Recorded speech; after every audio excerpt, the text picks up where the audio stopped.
We will bring the assembly meeting to order for April 25th. Mr. Smith, will you lead us in the flag salute, please?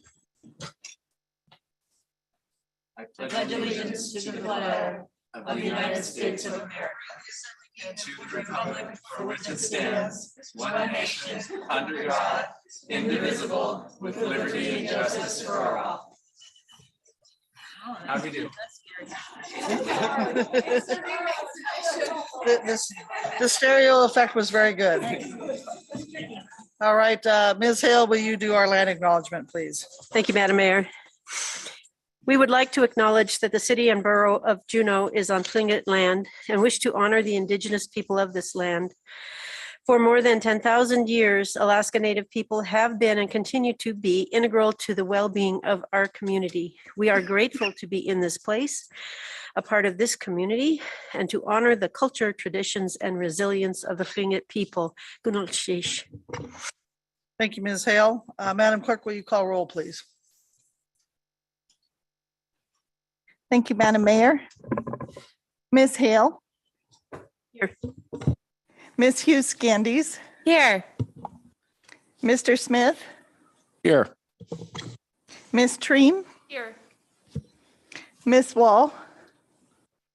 Present. Walaki Dog. I don't believe she's with us at this time. Ms. Gladishevsky. Here. And Mr. Bryson's not here yet. Mayor Weldon. Here. A quorum is present. Thank you, Madam Clerk. So we'll move on to our special order of business. The first piece being a special recognition for Janet Zambi. So Ms. Kester and Ms. Zambi, if you come up. I'll start and then I'll pass it on to Ms. Kester. So Janet has been with the CDD and engineering for 32 years, and her biggest challenge of her whole career was when Rory was director and she had to wrangle him. So we all know what a chore that was. So with that, Ms. Kester, we'll go to you. Thank you, Mayor Weldon. It's hard to top that, but I have had the privilege of working with Ms. Sandbay. 32 years of dedicated service to this community, really should be applauded. Janet is the hub of the engineering department. She's always helpful, always pitching in. She's laughing and keeping it light, just like you heard there, but don't be fooled. She certainly has an opinion and she's well-informed and is paying attention. So don't take her positivity to mean that she's not paying attention. She's one smart cookie. She has really all the institutional knowledge of engineering. If you've been over to Marine View and seen the bunker of files, she's the only human being who actually knows what are in those files. So we've been kind of doing a mad rush to organize them and we have failed. She'd need to be here another 32 years to do that. But you know, she's a very valuable member of the team. In fact, once Director Watt at the time wrote her a check for 1.2 million cookies. Speaking of cookies, she is an amazing baker. My first month here was my birthday, and she brought in these beautiful caramel cupcakes because she always makes people feel welcome and appreciated. And she experiments with all her pastries on us, which we very much appreciate. You know, talking to some of her colleagues that have had the pleasure of working with her, we refer to Janet like as a Swiss Army knife. So she's got the corkscrew for solving the really old vintage problems, the screwdriver for fixing things, and the knife to cut through some of the stuff. That's the polite way of saying it. So yeah. Janet always brought us back chocolates when she travels. So here are a few sweets, and thank you so much, Janet. You will be missed. Thank you.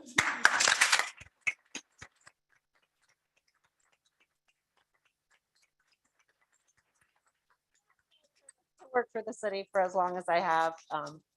It's a true family, and it has, you know, it's rare to find people that you can't work with within the city, and it's been a true pleasure, and I will miss it. I will truly miss it. Thank you.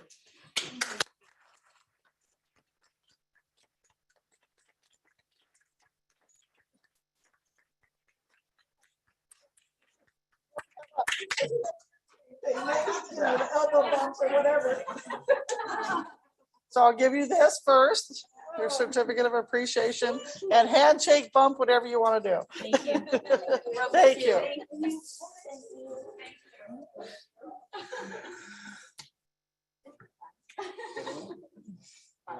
Thank you.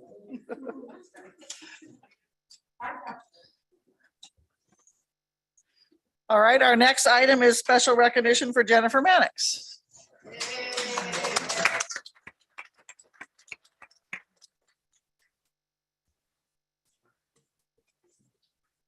Okay. I get a start because I'm the mayor. I've known Jennifer for many, many years. She used to beat up on me many times on a basketball court. So it's a good thing she went into risk management, and she often answers questions about me when I call and tell her about these old war wounds that I have to use my health insurance for. So thank you for taking all my calls. You always have the right answer. We truly appreciate you. Okay, Dallas, it's your turn.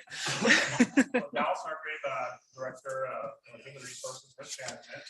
And one of the advantages, I think, of working in human resources is I get to kind of have access to people's personnel files. And so this morning, I spent a good hour, 3 years of records in Jennifer's personnel file, and I thought I'd just kind of highlight some of the things that her supervisors have said about her in the past, and they're all good. But there's some neat ones in there. And also just Jennifer's worked for the city since June 20th, 1991. I think this also kind of gives a good picture of what her service here was like during that time. So in 1991, when she was a clerk typist 2 in engineering, Jennifer's supervisor said she's a self-starter and can generally figure out most problems with minimum supervision. So that's the beginning of Jennifer's career. And then 1992 as a clerk typist 2. Jennifer is a very good representative of the city, a hard worker, and an asset to the department. 1995, Jennifer was then a clerk typist 3 in community development. Ms. Mannix is articulate, communicates well both verbally and in writing. 1999 as a contract specialist in engineering. This one was kind of fun. Jennifer has pioneered the development of the CBJ Engineering's webpage. Her work ethic is outstanding. 2000 as a contract specialist in engineering. Jennifer has familiarized herself with Microsoft Outlook, our new email software. That's how old she is. Co-workers often contact her for assistance. 2000, those of us that are laughing know that we, 22 years later, are still using that same program. Right? 2005 as a permit specialist in community development. Ms. Mannix is confident, relaxed, and has an at-ease, calming manner. These attributes and respectful way she communicates allow her to work with the public in a very skillful manner, even when she has to deliver difficult news.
Second to none.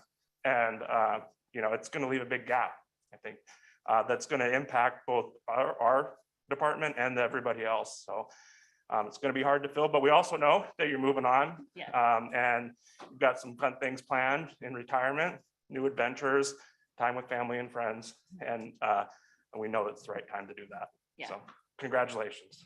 Thank you.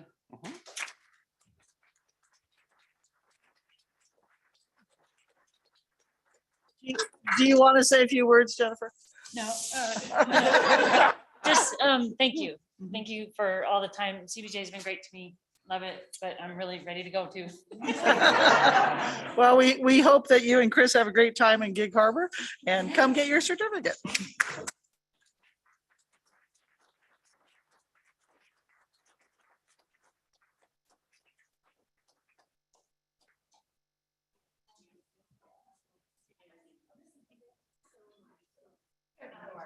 Yeah, no, thank you very much.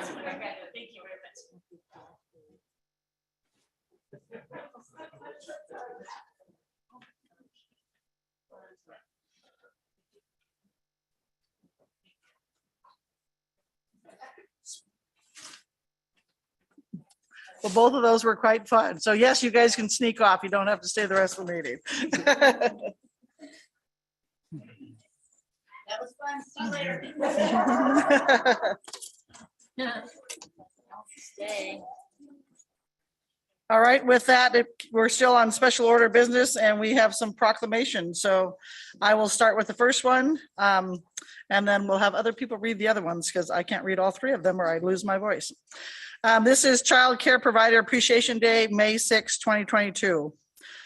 Whereas organizations nationwide are recognizing Child Care Provider Appreciation Day on May 6, 2022. And whereas over half the children under the age of 6 nationwide are estimated to spend some time in a non-parental care arrangement on a weekly basis, which provides critical enrichment opportunities and nurtures development for children of all backgrounds and is a vital building block of our state and city economics. And whereas the COVID-19 pandemic has created tremendous hardships for child care providers and the families of Juneau, Alaska who depend on them, the providers have continued to meet the needs of families while risking their health and financial stability to remain open. And whereas the city and borough of Juneau, Alaska recognizes these hardships and has provided much needed relief to providers to help sustain the viability of childcare, CBJ provided over $1 million of CARES money to childcare facilities operating at the beginning of the pandemic and which intended to continue operations with the goal of stabilizing their important work. And whereas beginning in January 2021, CBJ began using local funds to provide supplemental funding to child care facilities with the intent of maintaining and growing their ability to provide care in an economy where the business model of child care is not sustainable without public funding. And whereas our future depends on the quality of early childhood experiences provided to young children today, support for high quality child care represents a worthy commitment to our children's future.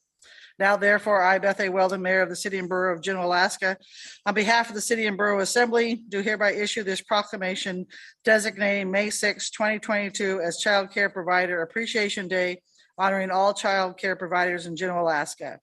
I urge all citizens to recognize child care providers for their important work. So that's Child Care Provider Appreciation Day, May 6, 2022. All right, with that, we have Ms. Gladysevsky. Thank you, Madam Mayor, for the privilege of reading the triple threat one for three things. Proclamation from the Office of the Mayor commemorating Earth Day, Litter-Free Juneau, and Drive Electric Earth Day, April 30th, 2022. Whereas the City and Borough of Juneau is a demonstrated national leader in energy efficient heating technologies, such as the Ted Stevens Marine Research Center seawater heat pump, the Juneau Airport and other public facilities with ground source heat pumps, and community effort to expand use of air source heat pumps through Alaska Heat Smart. And whereas the CBJ is a demonstrated national leader in electric vehicle adoption through its array of public charging stations and operation of Alaska's first public transit electric bus. And whereas the CBJ has adopted resolutions and is actively executing strategies and goals outlined in our Juneau Climate Action and Implementation Plan and our Juneau Renewable Energy Strategy. And whereas the CBJ has demonstrated Alaskan and North American leadership with public policy supporting electric vehicles and the transformation of fossil fuel transportation to clean, sustainable, and locally produced hydropower that reduces the cost of transportation and also keeps these energy dollars circulating in Juneau. And whereas Litter-Free Juneau is an annual cleanup Juneau event with hundreds of volunteers that pick up tons of trash along our streets, public parks, walkways, and highways. And whereas the Downtown Business Association and the Juneau Electric Vehicle Association have teamed up to take a historical photo of Juneau's EVs parked on South Franklin Street at 8 a.m. on April 30th during this year's litter-free cleanup day. Whereas this local event and participation of the Juneau Electric Vehicle Association is recognized as a Juneau Drive Electric Earth Day event with Plug In America. Now, therefore, I, Beth Weldon, the Mayor of City and Borough of Juneau, on behalf of the City and Borough Assembly, do hereby commemorate Earth Day, Litter-Free Juneau, and Juneau Electric Earth Day on April 30th, 2022. I ask all residents to consider participating in this annual Litter-Free Juneau cleanup and electric vehicle commemorative picture on April 30th. Thank you, Ms. Gladysevsky. And before we go to the next one, I'm just noting that Mr. Bryson has joined us. So Ms. Hale. Thank you, Madam Mayor. This is a proclamation for Public Service Recognition Week, May 1st through 7th, 2022, in honor of the millions of public employees at the federal, state, county, city, and tribal levels. Whereas Public Service Recognition Week has been celebrated during the first week of May since 1985 to honor the people who serve our nation as federal, state, county, local, and tribal government employees. And whereas Americans are served every single day by public servants, these unsung heroes do the work that keeps our nation working. Their tireless efforts have been especially critical during the COVID-19 pandemic. And whereas public employees take not only jobs, but oaths, and whereas many public servants, including military personnel, police officers, firefighters, border patrol officers, embassy employees, healthcare professionals, and others risk their lives each day in service to the people of the United States and around the world. And whereas public servants include teachers, doctors, and scientists, city planners and heavy equipment operators, and countless other occupations. Day in and day out, they provide the diverse services demanded by the American people of their government with efficiency and integrity. And whereas without these public servants at every level, continuity would be impossible in a democracy that regularly changes its leaders and elected officials. Now, therefore, the mayor and the assembly of the city and borough of Juneau do hereby issue this proclamation designating May 1st through 7th, 2022 as Public Service Recognition Week. I encourage all citizens to recognize the accomplishments and contributions of government employees at all levels, federal, state, county, local, and tribal. Thank you, Ms. Hale. With that, we'll continue for instructions for public participation. Madam Clerk. Thank you, Madam Mayor. So for those of you who are participating via Zoom, we did have individuals who had signed up in advance to testify, and your names have been added to our sign-up list. For anyone in the room who wishes to testify, the sign-up sheet's at the back of the room.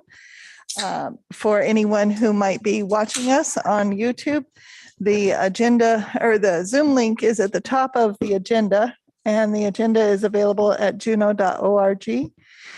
For anyone who is listening that wants to call in to listen by phone rather than Zoom, the phone number to call is 1-253-215-8782 and enter webinar ID number 915-1542-4903.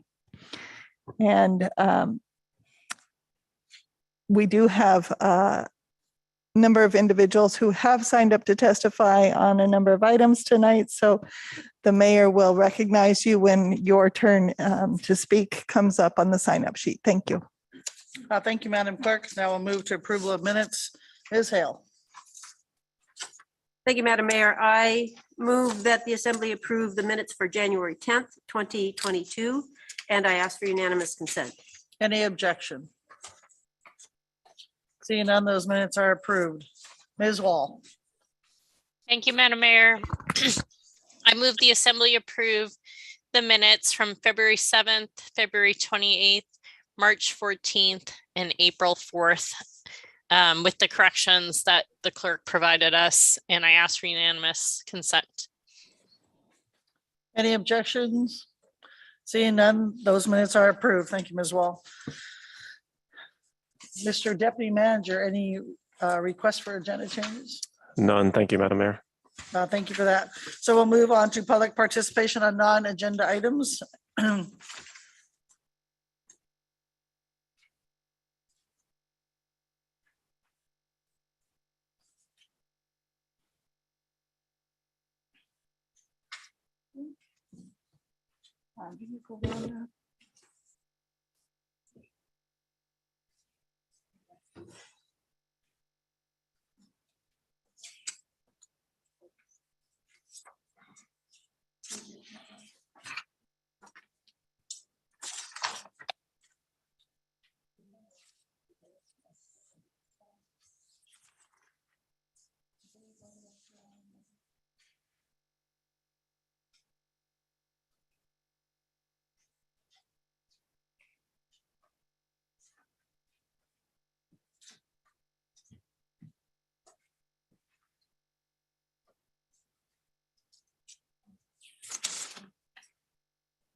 All right, could we have Mr. Muldoon, please?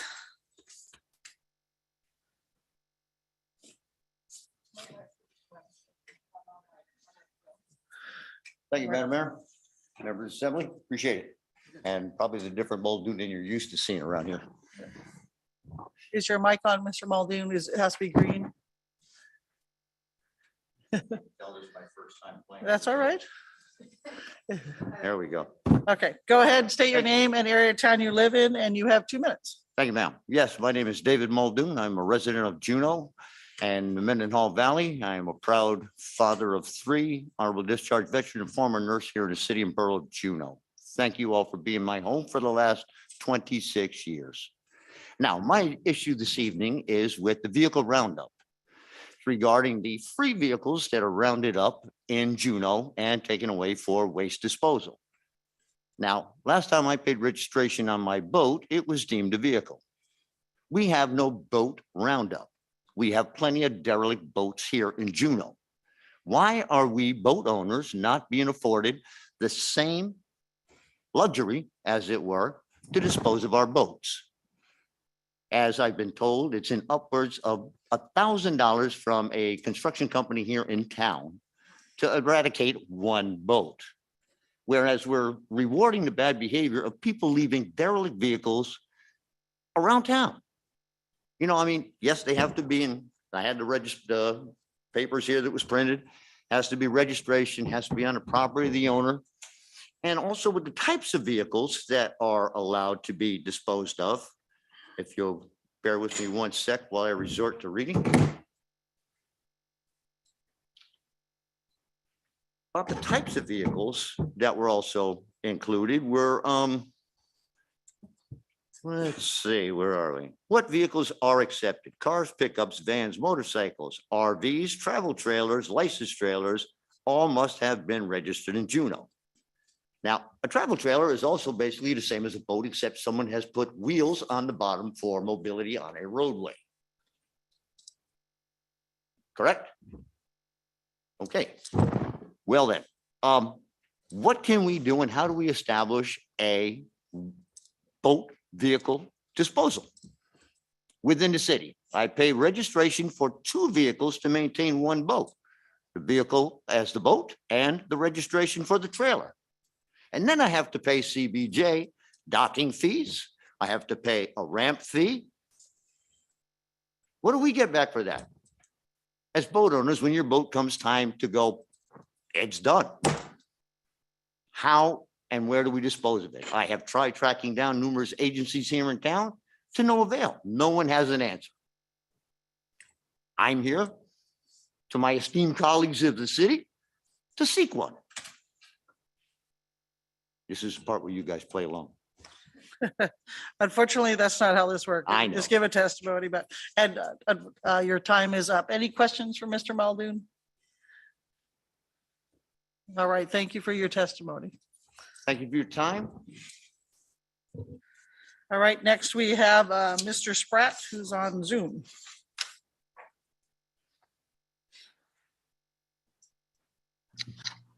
Mr. Spratt, please state your name and area of town you live in for the record, and you have 2 minutes.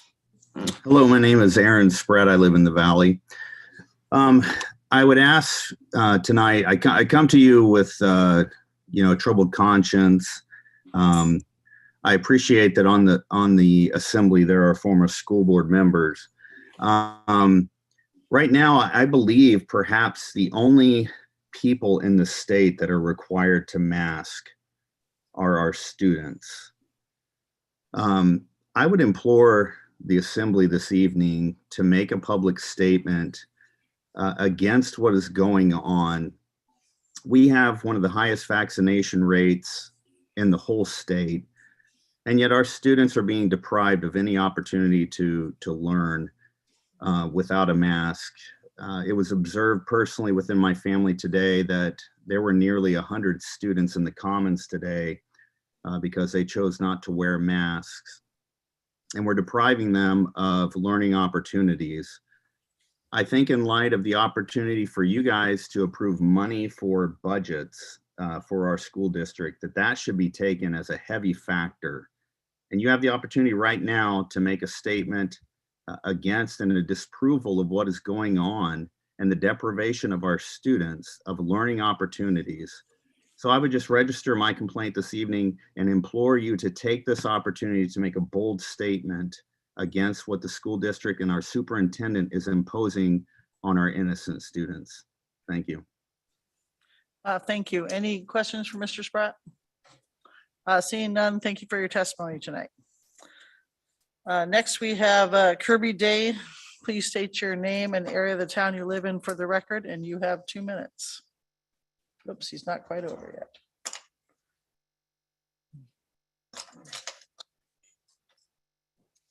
Mr. Day, please state your name and area of town you live in for the record. You have 2 minutes.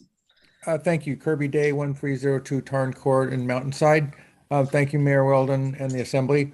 Be very brief this evening with the visitor season starting and the first ship in town today. I wanted to remind individuals that Tourism Best Management Practices, TBMP, is up and running. The hotline phone number is 586-6774. The email is hotline@traveljuno.com. And we'd really like residents to collaborate and work with us. If they see something that doesn't seem to be within the guidelines, please let us know so we can fix it early on in the season here. I noticed also today that the city is hard at work, or their contractor is putting up the pedestrian stanchions on South Franklin. This is an expansion of the program we had in 2019 and will really be beneficial to not only the safety of pedestrians, keeping them from jaywalking, but also the steady flow of traffic through downtown on South Franklin. The stanchions will serve to guide pedestrians to the crosswalks. And that being said, the TBMP crossing guards were out working today and starting. So be aware, if you're driving through town, be aware they're there. Pay close attention to them. They try to move vehicles in an expeditious manner and also make sure that pedestrians are safe. And they work rain or shine. So give them your attention. That's all I've got, Mayor and the Assembly. Thank you. Thank you. Any questions for Mr. Day? Seeing none, thank you for your testimony tonight. All right, that's all it looks like we have for non-agenda items, unless there's somebody else in the room that Didn't get a chance to sign in. All right, moving on, that will go to the consent agenda. Is there any public request for consent agenda changes other than ordinances for introduction? Seeing none, is there any assembly requests for consent agenda changes? Seeing none, Ms. Glaszewski. Thank you, Madam Mayor. I would move the consent agenda and I ask for unanimous consent. Any objection? Seeing none, the consent agenda is approved. With that, we will go to public hearing. Madam Clerk, item A.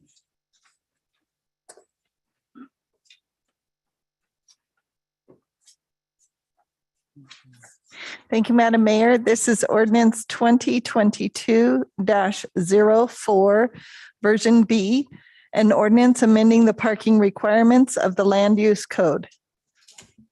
Thank you, Madam Clerk. Mr. Barr. This ordinance would repeal and replace large portions of the parking regulations in the CBJ.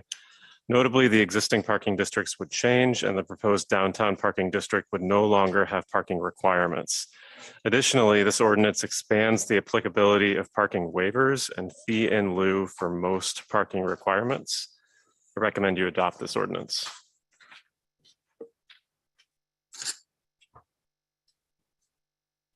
Thank you, Mr. Deputy Manager. For members of the public to wish to speak to this, we have one, Mr. Arndt. Mr. Arndt, please come up.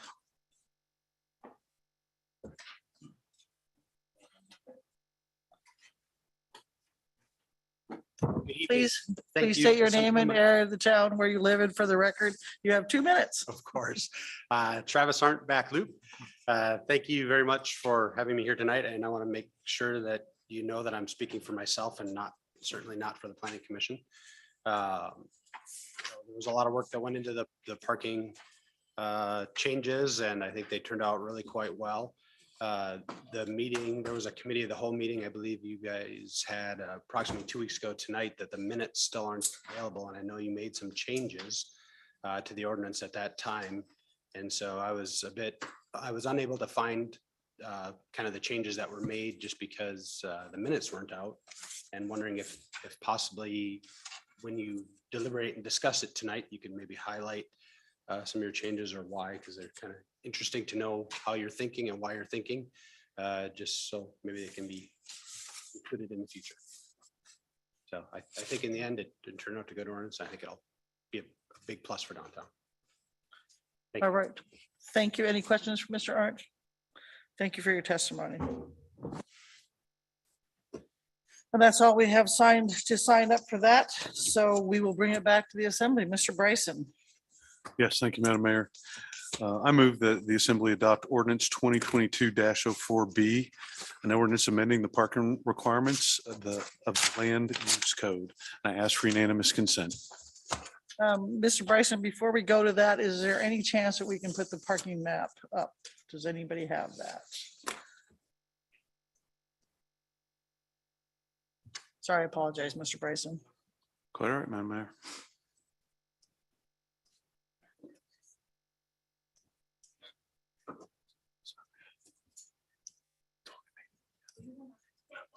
Yeah, I'm pulling it up right now. It's page 152.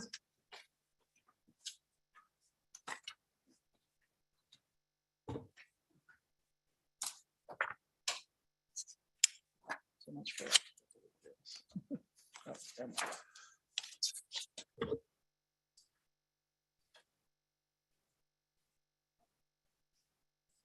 Clerk. Okay, Mr. Bryson. Madam Mayor, would you like for me to repeat that? Certainly, thank you. Okay. I move we adopt ordinance 2022-04B, an ordinance amending the parking requirements of the land use code. I ask for unanimous consent. Thank you, Mr. Bryson. Ms. Glaszewski. I object. Would you like to speak to your objection? Sure.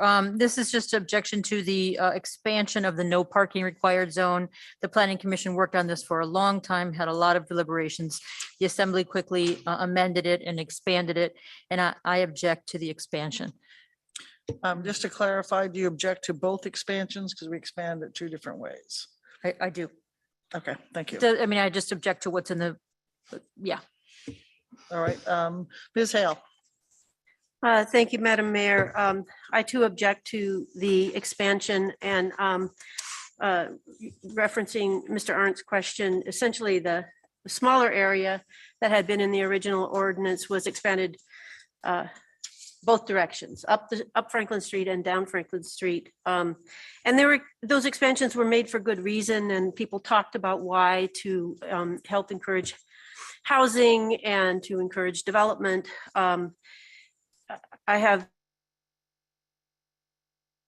Everyone's having a hard time hiring staff, and they're having a hard time hiring staff because they can't provide parking. So for our existing businesses already in the summertime, parking's not available, and there was a concern expressed that this might be cart before the horse. I had considered making an amendment, but I don't want to have this poor assembly have to go around and around and around debating the same things over and over again. But I do stand by my objection on this issue. All right, thank you, Ms. Hale. Mr. Bryson and then Ms. Dream. Thank you, Madam Mayor. I would like to say that I appreciate the work that the Planning Commission did on this, and they're great. They dug into it. I think as an assembly member, I had to look at it from a different perspective than the Planning Commission. I had to look at it from what our goals are, what our desires are for the future of the town.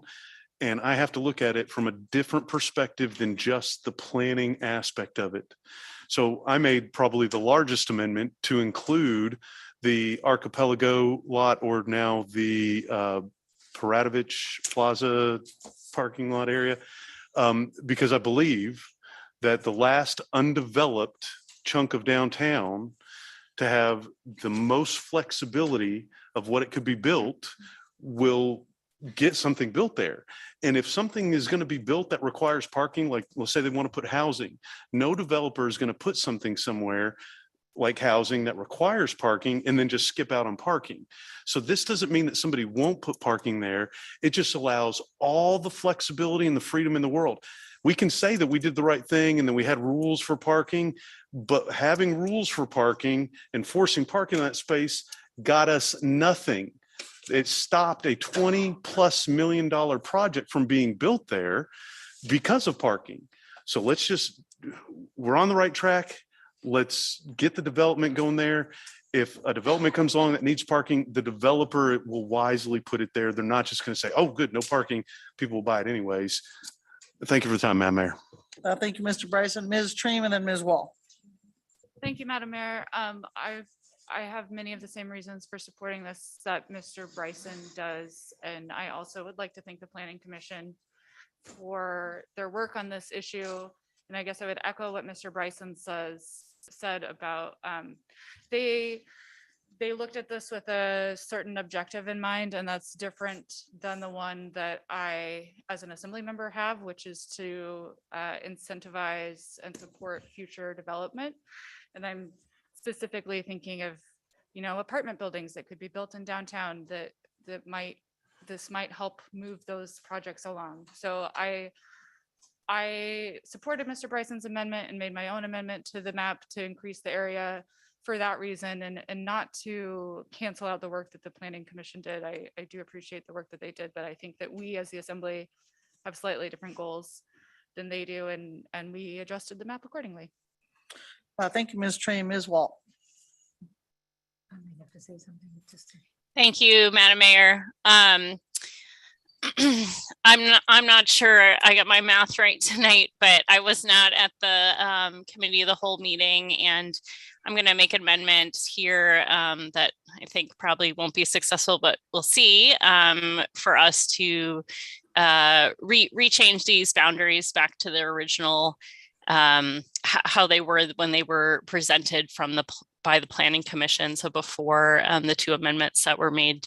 And if I could speak to my amendment. Certainly you can speak to your amendment. I just, I listened to I wasn't at the meeting. I did listen to the deliberations, and I believe that the Planning Commission put a lot of work into determining where these lines were. I think they did have the same goals that we did. They just wanted to, kind of start small and think about expanding, depending on what happens. This is a big change. I think there's a lot to figure out. And so I would just prefer that we use their good work and then think about expansion after we see how it goes. All right. So is that an actual motion, Ms. Wall? Yes. For the motion amendment, and Madam Clerk, are you good with what that is? Point of order, Return the boundaries. Madam Mayor. Hang on just one. Go ahead. So we made amendments to take it from that original. So we can have an amendment that just erases the amendment that we've already approved. I mean, we got these here on amendment. We will confer with Mr. Attorney, but I believe that that is correct. Yeah. Mr. Attorney. Thank you, Madam Mayor. This is one of those uncomfortable times when these specific motions were made at a committee and they were voted on. So if that committee's vote means anything, it means they can't be brought up here. All right, I'm sorry. I will rescind my motion. Thank you, Mr. Palmer. Thank you, Ms. Wall. Ms. Gladys. Mr. Palmer, I'd like you to expand on that. This is the assembly. That was a committee. The committees do things all the time. The Public Works Committee does X thing and sends it to the assembly, and the assembly is the body that makes the decision. So I wasn't intending on doing any of this. I was just going to object. I thought we were done. But now that it's brought up, this is a different body. This is the assembly, and the assembly is the one who decides, not the Public Works Committee or the Lands Committee or the Committee of the Whole. And we do that at Finance, send it to ourselves, the assembly. I don't understand your comment. Mr. Palmer. Yeah, thank you. So this is the rough moment here. So when the whole body meets, you are that body in committee, no question. This is one of those times where the assembly has not made a policy on this call. When the whole body votes on something, if you want the ability to have a second shot at that apple when it goes to the full assembly. If this body wants to take that action up tonight because you want to draw that line that you're two different bodies, then you could have that prerogative. Otherwise, the position that I'm offering to you is that when the body of 9 meets and you've offered up amendments and voted on them, then that's it. But if this body wants to say that it's a committee level, not the whole body, and draw that distinction, it's up to you. Ms. Gladys. The Finance Committee does this regularly, sends things to the assembly. We take public testimony and we change our minds at the assembly. That's certainly the case. It just is. I mean, I don't know what's going to happen here, but if we make a policy that things are done in finance, why do we take public testimony? This is the body that takes public testimony and ultimately decides. So I think we would be not smart to take Mr. Palmer's opinion right at the moment. If you want to have an assembly that takes action. Again, I didn't mean, I wasn't going to do any of this, but if we are, I think we should. Okay, and this might be a topic for another discussion because we're getting way off track. So Ms. Hughes Candies, are you talking to the motion? No, Madam Mayor, I was speaking to this decision and what precedent we're setting. We can let that come up to a committee of the whole or something for that effect, because that is going to be a bigger topic than what we're going to talk about tonight. Okay. Ms. Wall rescinded her amendment unless she wants to put it back out there. Otherwise, we'll go back to the main motion. Mrs. Hale. Thank you, Madam Mayor. I almost asked for an at ease, but I don't know what we would do with an at ease. I'm uncomfortable with, and I agree with Ms. Gladysewski, I wasn't going to make a motion because we'd already hashed this out, even though I didn't agree with the decision of the body, but I am uncomfortable with having this legal question right now, which has essentially forced Ms. Wall to rescind her motion. And so we actually are taking an action when we have, we don't understand the legality of which direction we should go. And I'm not sure what to do with it, but I'm just not very comfortable with it. All right, with that, we'll take a 5-minute at ease.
Smith, Mr. Bryson. So just for the listening public, what's holding us up is a little bit is we had an amendment that reversed actions of a committee, and at this time, Ms. Wall has saved us because she has removed the amendment. But that doesn't mean at some point that we may not have a discussion on that. So moving on, because we have a full agenda, Ms. Gladysevsky, you had something else. Yeah, to talk just, about. this was before Ms. Wall tried to remember. I just wanted to say, the planning commission did not consider this a narrow way. They considered it similar way to the assembly. I wasn't going to make a big statement because I thought I was just going to be the only one that objected, and people commented. So I just wanted to say that there are consequences that for not requiring parking. The reason the planning commission made it such small is because they were going to try small. We have built 2 parking garages. We have problems with parking. We've had problems with parking for decades. This is not going to help. So that's all. It's they were thinking of those same things as they considered this whole thing. Thank you, Ms. Gladysevsky. Ms. Hughes Candies and Mr. Smith. Thank you, Madam Mayor. I'll just briefly speak in support of this ordinance. I echo Ms. Treem and Mr. Bryson. I'm hopeful that this is another tool in our toolbox and might push housing development forward and might make some of the issues people are having with getting something going in that smaller square. I will say as a planning commission liaison that it was not, there are some members of the planning commission who wanted to expand this out a little further. But I agree with Ms. Gladysevsky. Yes, they are looking at it through a similar lens, but the lens I'm looking through it right now, I think it's worth giving it a go. Thanks. Thank you, Ms. Hughes Candies. Mr. Smith. Thank you, Madam Mayor. I'm also going to vote in support of the ordinance. I know it's something different, but I think we've all heard about how parking requirements have throttled or sometimes killed proposed projects downtown. I'm completely aware of the parking issues. I know there's things we need to do. We've heard that we don't manage on-street parking well. I think there's a lot of other options to help alleviate parking issues. My concern is if we don't do something to encourage development downtown, parking is not going to be our concern. It's that we're not going to have a vibrant downtown. So we did expand the boundaries a bit. I think there's some key properties there, again, that we've heard have been stopped in large part because of the parking requirements. I think by expanding this, we can hopefully see development there. And then, yes, we need to work on parking. So a business owner called me today talking about how they have not been able to hire staff because they don't know where they're going to park. So something to work on, but developing downtown, I think, is something we need to get going now. Thank you. Thank you, Mr. Smith. With that, we have a motion with objection. Madam Clerk, please call roll. Ms. Walls. Oh, sorry. Ms. Wall, raise your hand.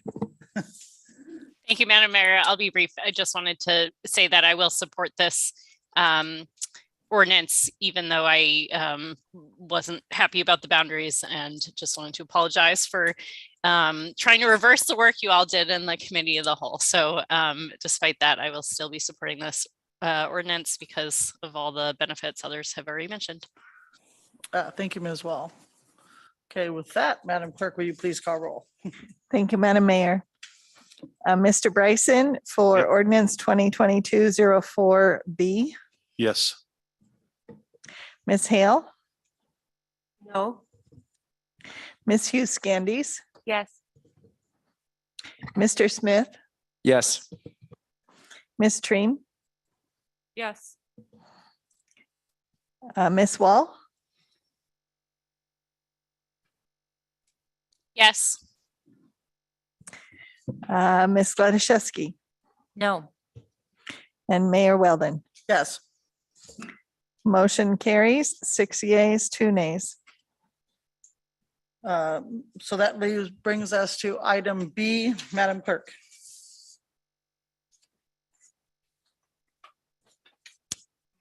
Thank you, Madam Mayor. This is ordinance 2022-23, an ordinance temporarily closing Auk Lake for the 2022 Ironman Alaska Triathlon and providing a penalty.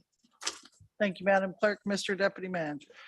Juneau is set to host the first Ironman Alaska Triathlon on August 7th, 2022, with 1,500 race participants. The race's swimming course consists of a 2.4-mile loop around Auk Lake, which is normally open to motorized vessels each day during the summer and other public uses.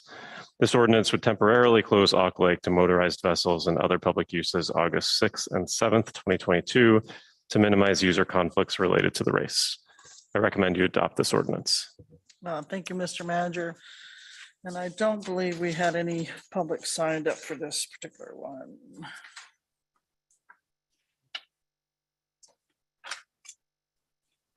Seeing none, we will bring it back to the assembly. Ms. Hughes Candies. Thank you, Madam Mayor. I move that the Assembly adopt ordinance 2022-23, and I ask for unanimous consent. Any objection? Seeing none, that motion passes. We'll try and fit one more in before we take a break. Item C, Madam Clerk. Oh, Ms. Hughes Candies. Madam Mayor, I'm so sorry. Yes, certainly. So let's take, let's see, what time is it? 10 minutes.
Item C, Madam Clerk. B didn't happen. B happened. B happened. C, yes. Yep, Wait, did B happen? B happened. We're on item C. Just to recap, Madam Mayor, we did pass ordinance 2022-23 that was moved by Ms. Hughes Scandies and adopted by unanimous consent. Thank you. And we are now on to ordinance item number C on the public hearing portion of the agenda, ordinance 2021-08, version B as amended, AI. An ordinance appropriating $1 million to the manager as local match for the Lemon Creek Multimodal Path Capital Improvement Project. Funding provided by general funds. Thank you, Madam Clerk. Mr. Deputy Manager. This ordinance would appropriate $1 million of general funds as local match for the Lemon Creek Multimodal Path Capital Improvement Project. This project is ranked highest on CBJ's FY23 legislative priority list, and it could be a good candidate for grant funding with this as local match if needed. I recommend you adopt this ordinance. Thank you, Mr. Deputy Manager. I don't see any public signed up to testify on this item, so we'll move it to the Assembly. Ms. Treem. Thank you, Madam Mayor. I wish I were moving the pool ordinance, but I will also happily move the Lemon Creek ordinance. So I move ordinance 2021-08B as amended AI and ask for unanimous consent. Any objections? Ms. Hale. Thank you, Madam Mayor. I object simply for purposes of making a statement about these ordinance, this batch of ordinances overall, if I may. Certainly. Thank you, Madam Mayor. As we know, we looked at the possibility of these ordinances before we actually started looking at the budget. And all of these ordinances are ordinances that I support. However, I just wanted to, at this point, express my intent that when we get to H, which is the ordinance 2021-08B as amended AJ, which is 6.3 million for the new City Hall CIP. When we get to that ordinance, I plan to move to postpone further discussion on that ordinance until our June 13th meeting. And what that does is it just actually just buys us some time. It's not tabling and it's not saying no, but while we're in the budget process and while we're considering the sales tax, the proposal to remove sales tax on food, it actually just keeps that money in the budget and gives us more flexibility at this point. So I just wanted to express that and I will remove my objection. Thank you, Ms. Hale. Any further objection? Seeing none, that ordinance is approved. Item D, Madam Clerk. Thank you, Madam Mayor. This is ordinance 2021-08, version B as amended AF. An ordinance appropriating $5 million to the manager for the Affordable Housing Fund, funding provided by general funds. Thank you, Madam Clerk. Mr. Deputy Manager. This ordinance would appropriate $5 million of general funds to the Affordable Housing Fund. Assuring adequate and affordable housing for all Juneau residents is highest ranking on the Assembly's goals for 2022.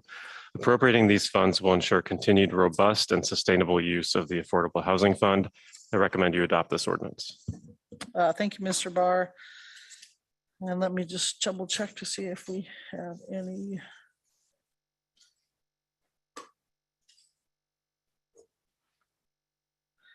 Seeing no public testimony, we will bring it. Oh, wait, I'm sorry. Mr. Arndt, come on up. Thank you, Ms. Gladchevsky.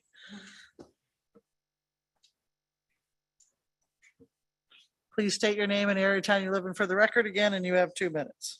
Thank you, Ms. Mayor. Travis Arndt, back loop. Thank you, Ms. Gladchevsky, for noticing me back there too. I just wanted to say thank you for proposing putting this money forward.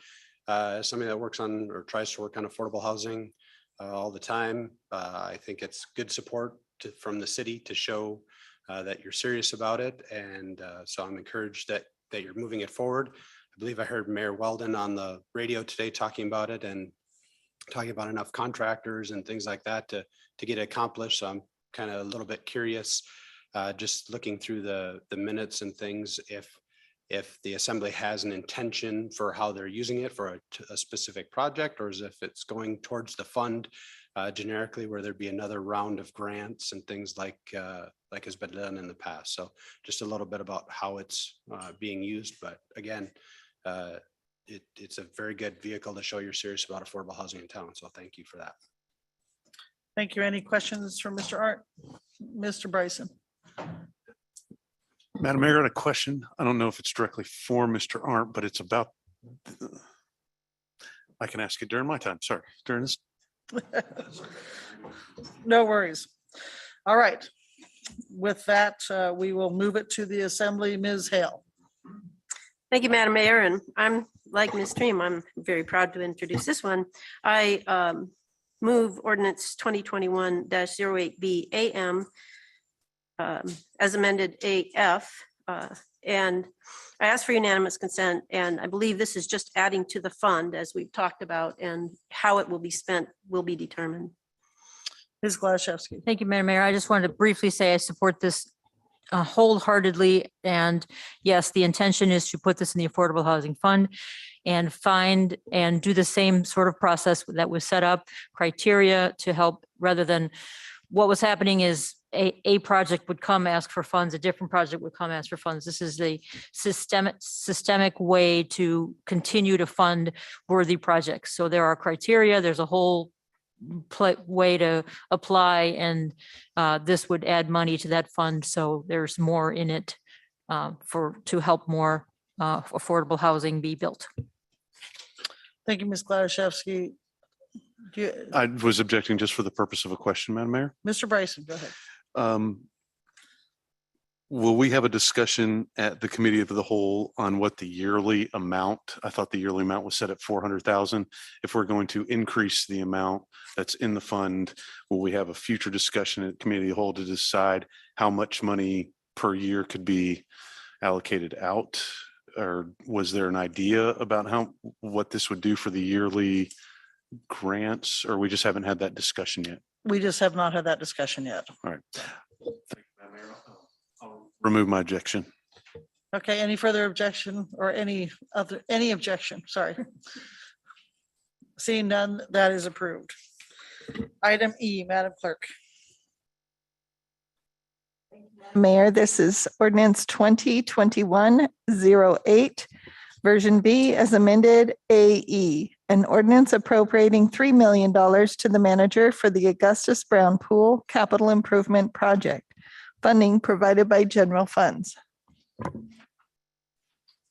Thank you, Madam Clerk. Mr. Deputy Manager.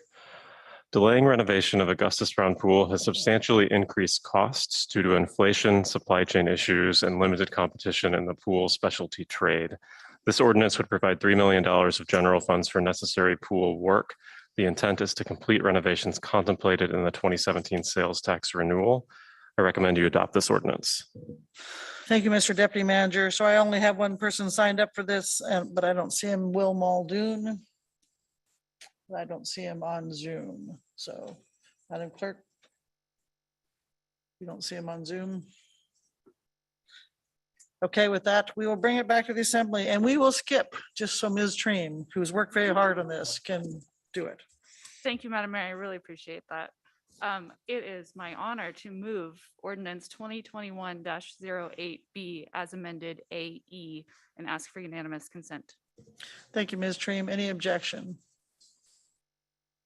Seeing none, that is approved. Item F, Madam Clerk. Thank you, Madam Mayor. This is ordinance 2021-08, version B as amended AG. An ordinance appropriating $1,500,000 to the manager for the Information Technology Infrastructure Upgrades Capital Improvement Project. Funding provided by general funds. Thank you, Madam Clerk. Mr. Deputy Manager. This ordinance would appropriate $1,500,000 of general funds for information technology needs at CBJ, including cybersecurity and system modernization upgrades that do not fit in the traditional operating budget framework. I recommend you adopt this ordinance. Thank you, Mr. Deputy Manager. And I don't believe I see anybody wanting to speak to this this ordinance. So we will bring it to the Assembly. Ms. Wall. Thank you, Madam Mayor. Move the Assembly approve ordinance 2021 8B amended AG, an ordinance appropriating 1.5 million to the manager for the information technology infrastructure upgrades capital improvement project. And I ask for unanimous consent. Thank you, Ms. Wall. Any objections? Ms. Hughes Candies. Thank you, Madam Mayor. I will be very brief. Ms. Hale sort of touched on a thought in my mind, which is that looking at this spread of ordinances that we have in front of us tonight, we're throwing around some serious money.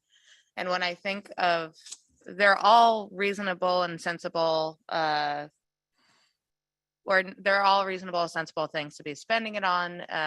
Mr. Manager created a plan at that Saturday meeting we have. For my own personal liking, a 2-hour meeting and then not much digging into any of these ordinances, kind of sending them straight on to public hearing would not be my preference. I think knowing a little bit of the backstory and having asked staff some questions, I'm not sure that I'm going to object to any of these tonight, but I just wanted to put that on the record and put in our heads that we can also deappropriate funds as well, because we are only at the beginning of the budget season.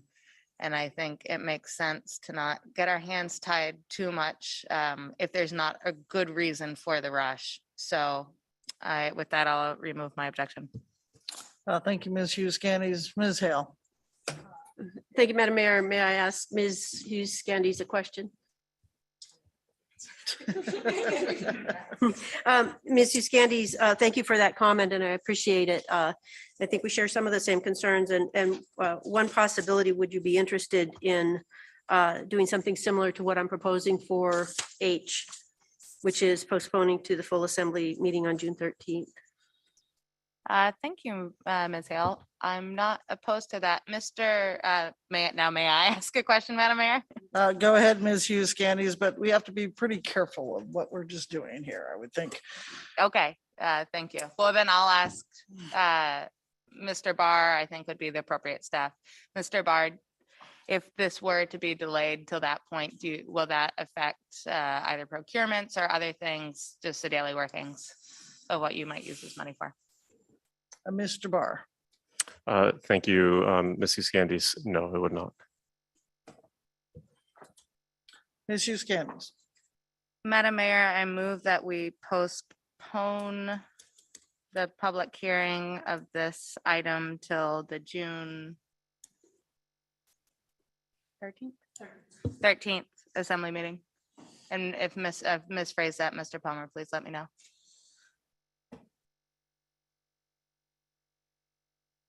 Mr. Palmer, okay. All right, we have heard the motion. Any objection? Ms. Glaszewski? Oh, no objection. Is that, I would just, if there's, you mentioned we could deappropriate, I think it would be much preferable to just wait till June 13th. So if there's any things we're not sure, I was sure of the rest of these, okay? I would add this to the not sure category, and we have a whole budget process to do, and so I would support the motion. Any objection? Seeing none, then this item will get moved to whatever date they said.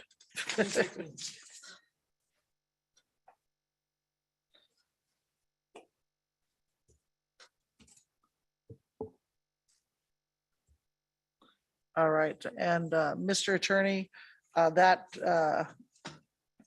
supersedes the motion made by Ms. Wall, correct? Okay. All right, so that brings us to item G, Madam Clerk.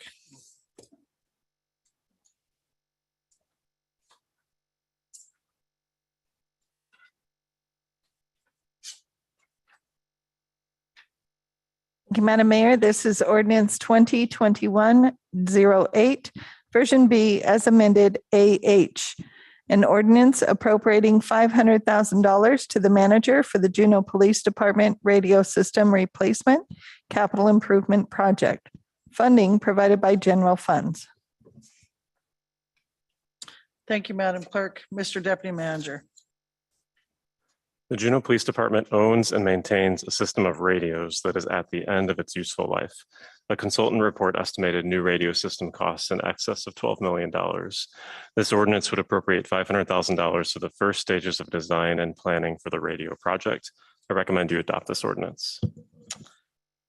Thank you, Mr. Deputy Manager, and thank you to, we have several police officers, if we have any questions for them on Zoom. We do have public testimony on that. Will you please bring over Mr. Moser?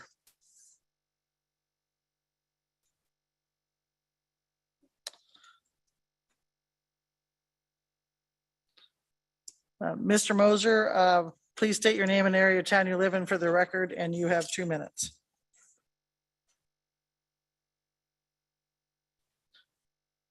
You are still muted.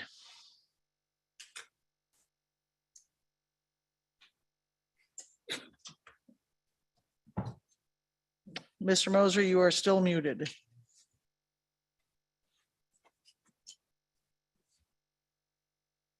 There you go. Please Okay, state your my name is, Go ahead. okay, thank you. Sorry, I'll try to be quick. I have a lot to say. My name is Philip Moser. I live in the Mendenhall Valley. I'm calling in opposition to this ordinance, or I would at least like to postpone it like the previous ordinance was. This ordinance is coming up, and in 2020, the Assembly committed to increasing transparency with the Juneau Police Department for the public. Since then, just 2 months ago, we've had a case where the police wildly shot at a man that was calling for help for suicidal ideation. And the only transparency that we've gotten related to that has been the publishing of policies for the police department. And according to the policies, it appears so far that that shooting was in accordance to the policies, including the hitting of 2 occupied apartments behind that person, even though he was unarmed. The police radio system, we, the public, haven't had a lot of transparency or a lot of ideas of what end of life means for this system. I saw in the notes that potentially the stated end life of the system was in 2014, but it's been in use since then. In 2019, an article came out saying that the police department was not looking to replace the system, but was looking to encrypt the system, which would further decrease transparency both for the public and for journalists looking to report on the city's use of force. I did see that there were 3 options presented to the committees, and we don't know what those options are yet, and we don't know why we need to spend $12 million on the system yet. We've already spent $95,000 on the initial offering, and then this $500,000 for the next one, and I'm assuming that this is what was supposed to be in the 2021 budget. We have no word on the fire department that also uses the system, whether this is a needed upgrade. All we know is that there's this police encryption. Mr. Moser, I have to stop you. You've had 2 minutes. Let's see if there's any questions for you. Any questions for Mr. Moser? Seeing none, thank you for your testimony tonight, and we got that you are against it. All right, I believe that's our only public testimony on that, so we will bring it back to the Assembly. Mr. Smith. Thank you, Madam Mayor. I move that we postpone action on ordinance 2021-08B amend AH, an ordinance appropriating $500,000 to the manager for the JPD radio system replacement. I ask for unanimous consent. I would like, if I may speak to my motion. Are you trying to postpone it to the same? Yes, to the date, excuse me, to the same June 16th meeting. All right, speak. June 13th, thank you. Go ahead and speak to your motion. Thank you. Similar things here, of course, support making sure our police officers have what they need to do their job safely and to keep us safe. And it might be some fault of mine for not digging more into this or asking for more information in Public Works or something on this project. I realize, I mean, we see on here that a new radio system in excess of $12 million. I think I just would like some more information, be able to get a better understanding of the project. So that's why I'm making my motion. Thank you. All right, we do have several of the police on hand if you would like to ask any specific questions or you're not there yet. So what are you pointing at me beside Mr. Bryson? Ms. Wall, sorry. Ms. Wall and then Mr. Bryson. Thank you, Madam Mayor. I'm going to object to this motion. I understand why we might want to postpone some of these that we haven't considered enough, but this one has been a need for, I believe, at least a decade that these systems have been outdated. And so I think it's time for us to start investing in figuring out how we can replace them. Thank you. Thank you, Ms. Wall. Mr. Bryson, and then Ms. Treem. Thank you, Madam Mayor. I would also object to postponing this. This was the most requested item when I was running for office in 2018, not from just JPD, but also the fire department, because it's the same system. The local emergency planning committee provided a letter saying that this was needed. And Mr. Mosier, one of the testifiers, commented on encryption. And while any of these designs would allow for encryption, will actually protect the community and the officers. It doesn't encrypt the whole thing so that people can still listen to their scanners. But when police have to use sensitive information or when they're trying to apprehend a suspect and their information goes out live on the scanners, they've had plenty of occasions where the suspect was able to flee because the police were being broadcast that they were arriving, so the suspects would leave. So encryption would actually make the community a little bit safer, because sometimes the police do need to just be able to talk to each other. This, again, the most requested item by JPD and Juneau Fire since I've been in office. I've asked every officer that I can talk to that could finally give me an answer. Yes, 500,000 is enough to get this ball rolling. I've been trying to work on this for 4 years. I'm hoping that we can move this tonight so that we don't spend 4 more years in design, and we need an upgraded system. And I would urge us to pass this tonight. Thank you. Thank you, Mr. Bryson. Ms. Stream. Thank you, Madam Mayor. I also object to the motion to postpone this for the reasons that Ms. Wall and Mr. Bryson have already articulated. I do want to say I'm happy that Mr. Mosier brought up transparency and the commitment we made to transparency in the summer of 2020.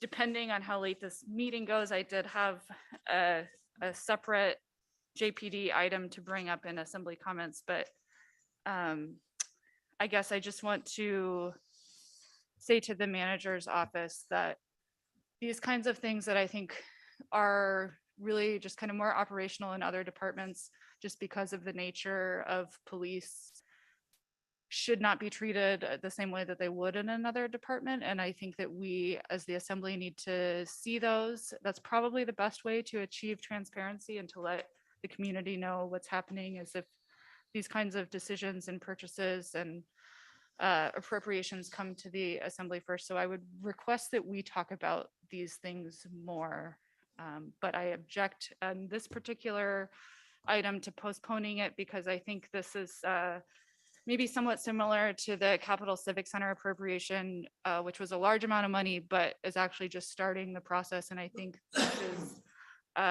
this is just starting this process, and I know we will be able to have the chance to talk about this particular item more. Thank you, Ms. Treem, and I will also voice my objection for the similar reasons. And the $500,000 is just for the stages of design and planning. Mr. Smith. Thank you, Madam Mayor. A question for staff, if someone can answer. Does this 500,000 get us towards, I mean, does it lock us into any type of system?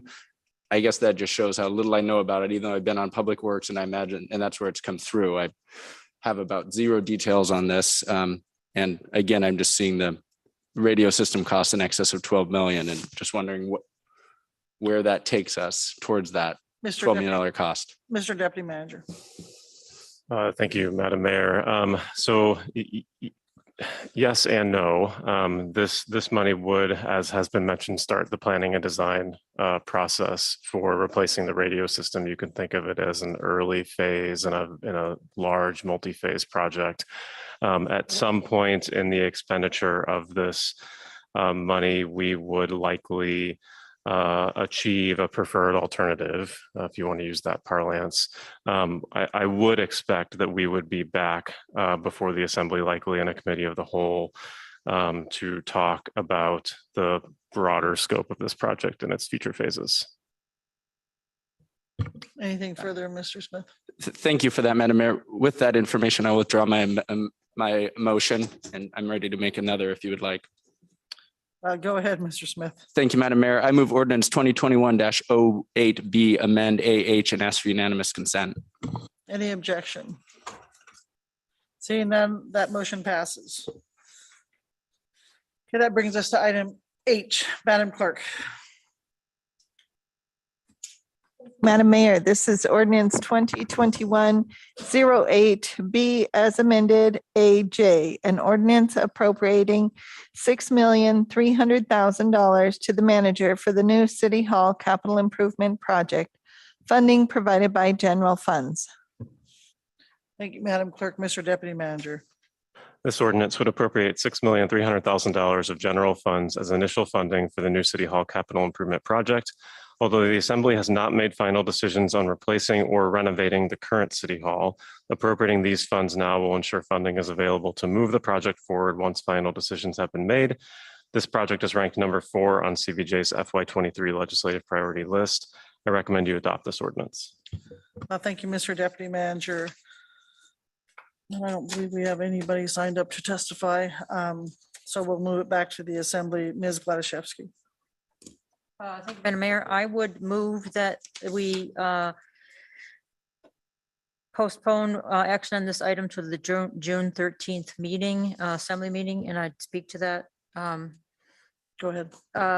This is a large amount of money. We haven't put together the financing package for this project. How much would come from direct money like this? How much would come from some kind of bond? The voters haven't approved it. I'm also concerned, I was assuming that the funds, if the voters didn't approve it, that this would be there for the renovating of this building. But the title of the ordinance that Mr. Palmer is a stickler on says New City Hall. So I just think we should postpone this until June 13th. Thank you, Ms. Gladysevsky. Any objections? Seeing none, that ordinance is postponed to June 13th. Moving on to item I, Madam Clerk. Thank you, Madam Mayor. This is ordinance 2021-08, version B as amended AK, an ordinance appropriating $250,000 to the manager for the North Douglas Crossing capital improvement project, funding provided by general funds. Thank you, Madam Clerk. Mr. Deputy Manager. This ordinance would appropriate $250,000 of general funds towards the planning stage of the North Douglas Crossing capital improvement project.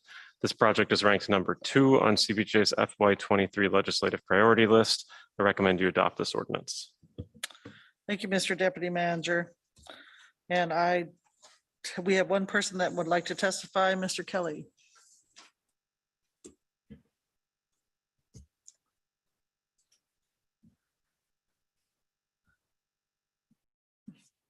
Please state your name and area of town you live in for the record, and you have 2 minutes. Thank you.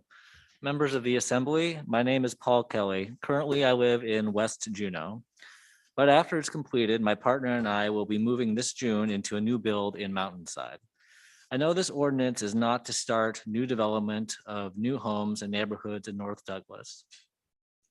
I know that this ordinance is not even about building the actual second crossing, just about funding the study. I'm here to speak in favor of that study and the potential for the new development that a second crossing would allow. It's probably Juneau's worst kept secret that if you're a young family looking for an affordable home in Juneau, you're either getting a townhome, a condo, a fixer-upper, or you're renting. My experience in finding a home big enough for my partner, who 2 young children, and myself, is that we would scour Zillow for new listings daily, and within hours of finding something suitable, would be in line behind 3 to 4 others who'd already placed offers. Technology has changed since the last time a study was conducted.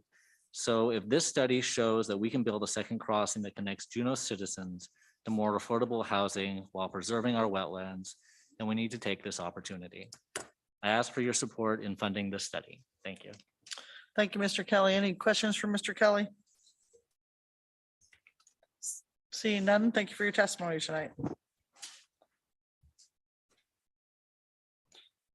All right, we will bring this back to the assembly. Mr. Bryson.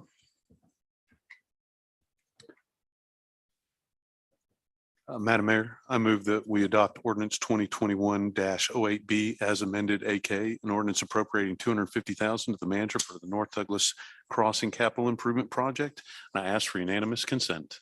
Any objection? Seeing none, that is approved.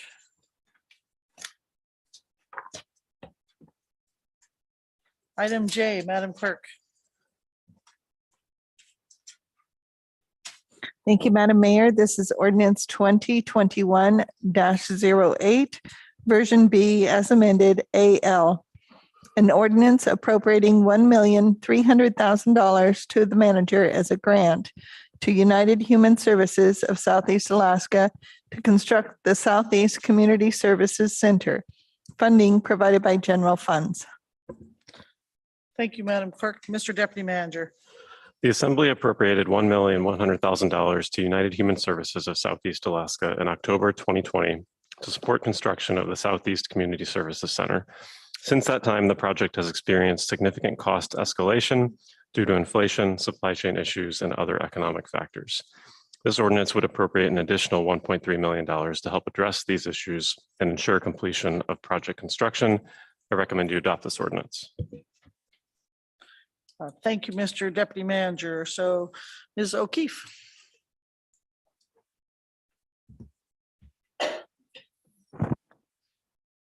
Please state your name and the area of town you live in for the record, and you have 2 minutes. Thank you, Madam Mayor. My name is Joan O'Keefe and I reside in Douglas. I'm the executive director of both Southeast Alaska Independent Living and Sale and United Human Services, UHS. Teal Street Center, a resource hub, 9 social service providers, 5 itinerant providers located at the heart of a high need population and campus. A project that will make a real difference in the lives of our most vulnerable for generations. Thank you again for your October 2020 investment of 1.1 million. Envisioning a total project cost at that time of 5.5 million, we leveraged your investment many times over and surpassed our original fundraising goal. Believe me, I had no intention of coming back here for another funding request. Unfortunately, with market volatility and supply chain disruption, prices skyrocketed. With phase 3 prices in, completing the project, our ideal building with 100% landscaping, 100% paving, and some other additive alternates has a price tag that tops $10 million. Our essential building, what it takes to move in, stands at 9.7 million. Fortunately, this is a fantastic project with broad support. Funders of all stripes have been extremely generous. A few examples real quick: Rasmussen, Juneau Community Foundation, Alaska Community Foundation, Primera, Avista, Royal Caribbean, Norwegian, a $2.5 million congressional appropriation, and more than 350 individual donors. This week, we raised another $300,000 from the Alaska Mental Health Trust, bringing us to $7.5 million in committed funds.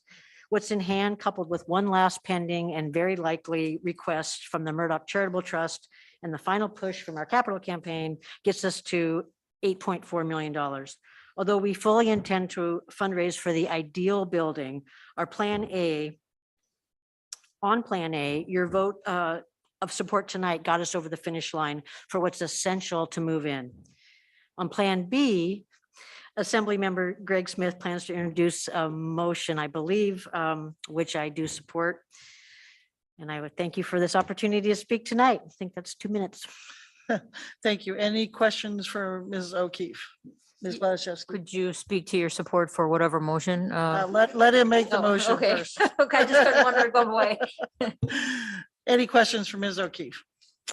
Thank you. Seeing none, thank you for your testimony. Mr. Smith. Thank you, Madam Mayor. I move, and this is painful for me because I'm a big supporter of the project, but I'll, if you give me a chance to work through this, I move that we postpone discussion on Ordinance 2021-08B amended AL until the May 16th regular assembly meeting, which is the next regular assembly meeting. And if I may speak to that. Go ahead, Mr. Smith. Thank you, Madam Mayor. So in my day job in the legislature, there is action in terms of getting of state funding using federal grant funds for this project. By delaying this ordinance until the 16th, that should give myself, United Human Services, the city to come up with a contingency language in the ordinance so that if the federal funding is received, it would preserve city funds. I spoke to Ms. O'Keefe, and again, it pains me to do anything that would slow down this project, and I don't believe it will. When I asked her that if it would slow down the project or dissuade grantees or anything that would be negative towards the project, if we postpone this till May 16th to work on the condition language, she told me that it would not. And anyway, she's nodding her head that's true. That is my motion. Again, fully support this project. Just if there are federal funds that could help pay for it and preserve city cash, that is what I'm intending to do. I'll have conditional language for the ordinance for May 16th, and then we can take action then. That is my motion, Madam Mayor. Thank you, Mr. Smith. Ms. Treem and then Mr. Bryson. Thank you, Madam Mayor. Just a question for Mr. Palmer.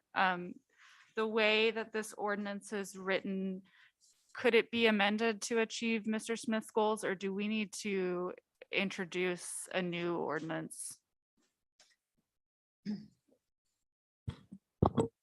Mr. Attorney. Let's see if there's less contention on this one.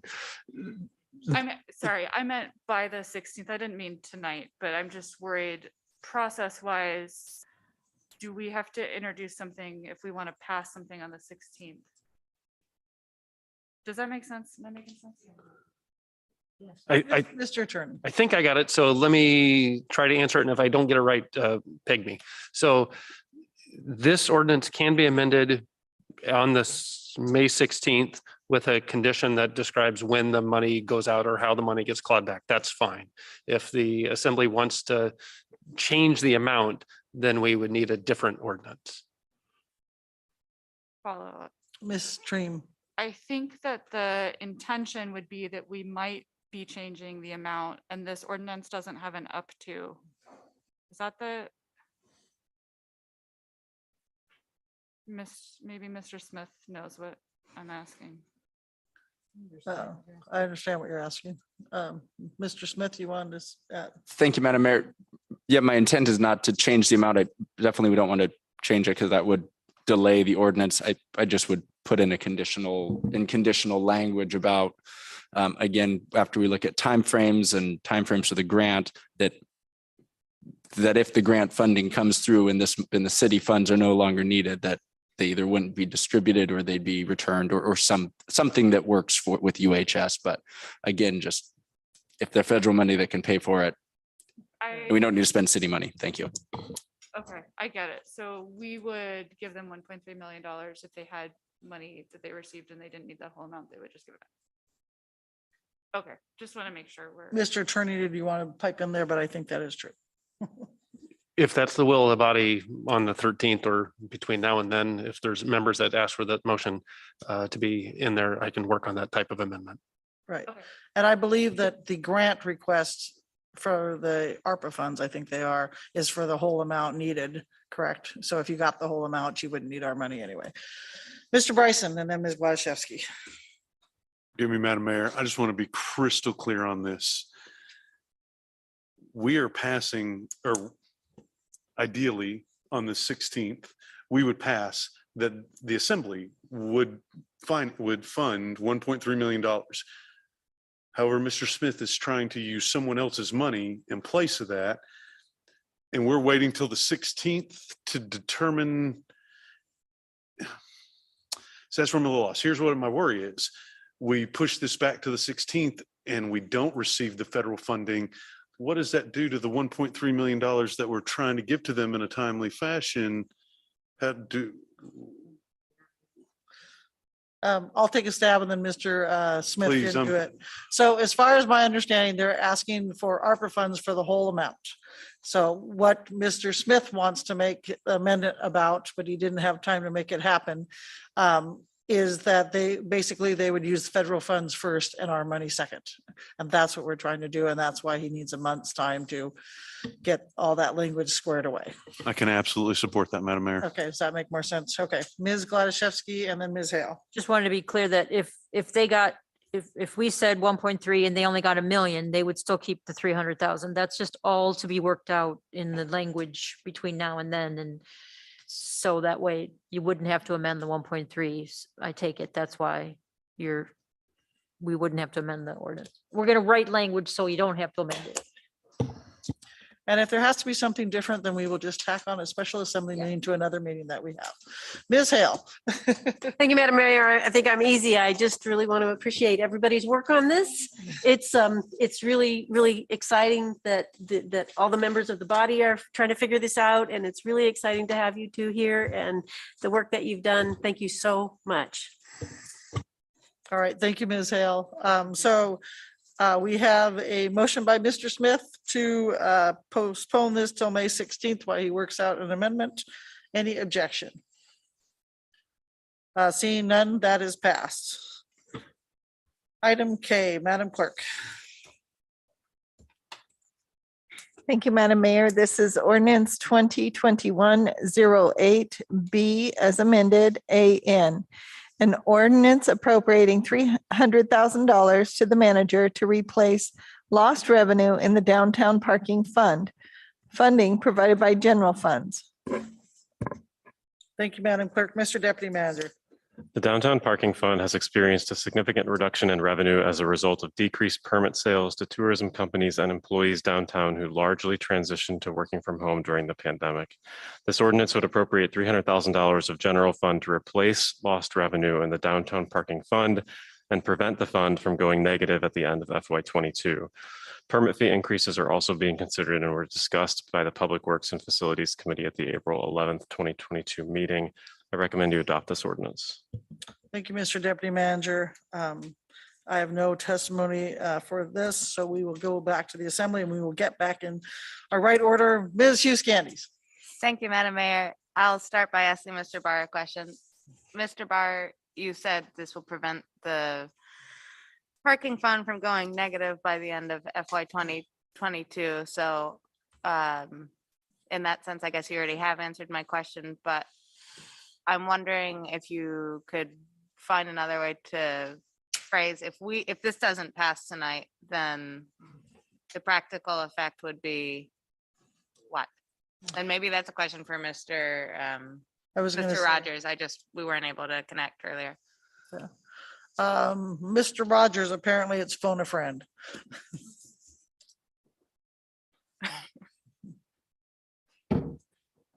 Thank you, Madam Mayor. Director Shaw presented a memo on the subject to the Public Works and Facilities Committee last meeting, which I think is probably the best source of information there. The downtown parking fund has lost significant revenue during the pandemic. And the reason that staff thought it appropriate to propose general funds going into the parking fund is because in the way that we've proceeded to, and I apologize, just indulge me in a little explanation here. The way that we've received American Rescue Plan Act funds as replacement for lost revenue has included all of CBJ's funds, including the parking fund. So we've taken a lot of money into the general fund, but it's representative of revenue that we've lost in all kinds of funds. And the downtown parking fund is a really good example of that. We lost a lot of revenue in the downtown parking fund during the course of the pandemic as a result of the pandemic. That revenue has been granted to CBJ through ARPA from the federal government for exactly this kind of purpose. We just have up till now put that money into the general fund to retain the assembly's flexibility to make decisions. Director Schaaf's presentation to Public Works and Facilities shows a graph of the parking fund basically coming to about zero in the current year, FY22, and running well into the negative in 23 and 24. We have gotten in a practice during the pandemic, which in part I've promoted or led, of allowing certain funds to go negative, understanding that revenues would restore those funds over time. I think that that was a sensible and appropriate decision in all the places you've presently done it. The downtown parking fund, even with a change in fees, is not likely to reverse course and grow to even a reasonably healthy positive fund balance without an infusion of cash, unless Director Schaaf is required to raise parking fees even more so to make up the lost revenue from the last 2 years. So I think that there is, likely to be some amount of skepticism or heartburn about the increase to parking fees that already will need to be in place simply to keep pace with current costs for operating our parking facilities. And this transfer of general funds, which I really see as federal ARPA funds into the downtown parking fund, prevents that increase from needing to be even larger. And I hope that that's responsive to the question.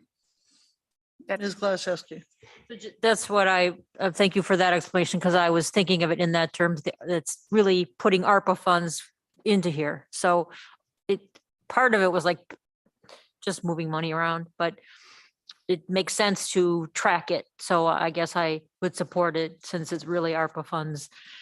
And the whole parking issue has to be worked on as we continue to work on it forever and ever and ever and ever. You need to pay for street parking to get people in the parking garages, but that's not the subject of this meeting, but thank you very much for helping me understand. Thank you, Ms. Glasewski. Ms. Hughes Scannies, do you have a follow-up? No, thank you, Madam Mayor. That's very helpful. Thank you, Mr. Rogers. I'm ready with the motion if no one else has questions. Checking for Ms. Wall, but she doesn't have her hand raised, so go ahead. I move that the Assembly adopt Ordinance 2021-08 version B as amended AN, and I ask for unanimous consent. Any objections? Seeing none, that motion is passed. Thank you, Mr. Rogers. All right, moving on to item L. Madam Clerk.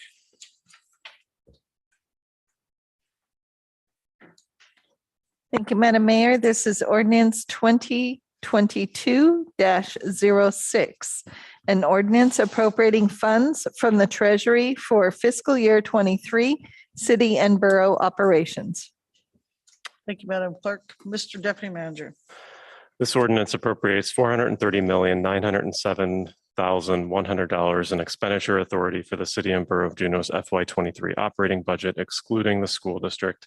This ordinance appropriates all transfers between funds that support operations, debt service, and capital projects, as well as the associated expenditures within the funds themselves.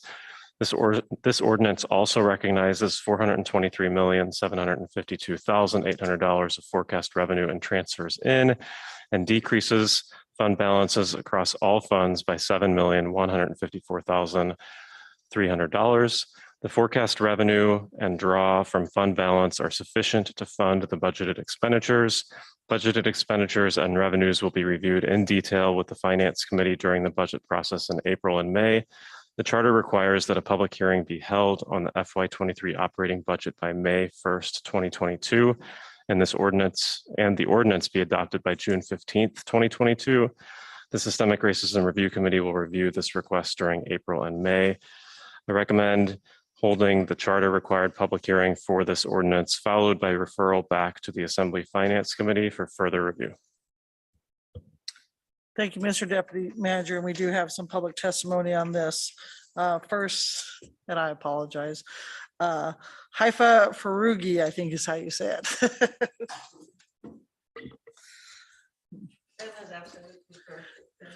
Perfect. All right, please state your name and area of town you live in for the record, and you have 2 minutes. Haifa Farugi is my name, and I live on North Douglas Highway. I serve as the chair on the Human Rights Commission, and I'm here talking for 2 initiatives. One of them, the Afghan resettlement process, and the second, community engagement initiative. Regarding the Commission's response to the Afghan resettlement process, the U.S. Department of State created the Sponsor Circle program, inviting everyday Americans to take the lead in welcoming Afghan newcomers to communities. Each Sponsor Circle is formed by 5 adults who must fundraise $2,275 per sponsor Afghan newcomer.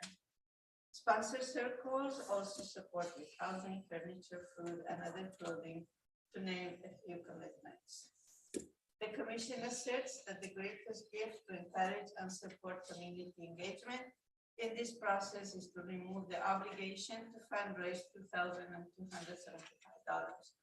This is an issue of equity.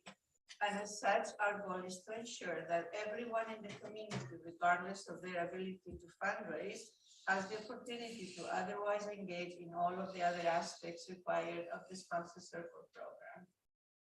We propose creating $50,050 fund to invite the Sponsor Circles to apply for financial assistance with the fundraise component. This fully supports 22 Afghan newcomers to Juneau. Creating this fund encourages the Sponsor Circles to fundraise according to their capacity. Regarding the community engagement initiative, the Commission proposes a plan with 2 vital components.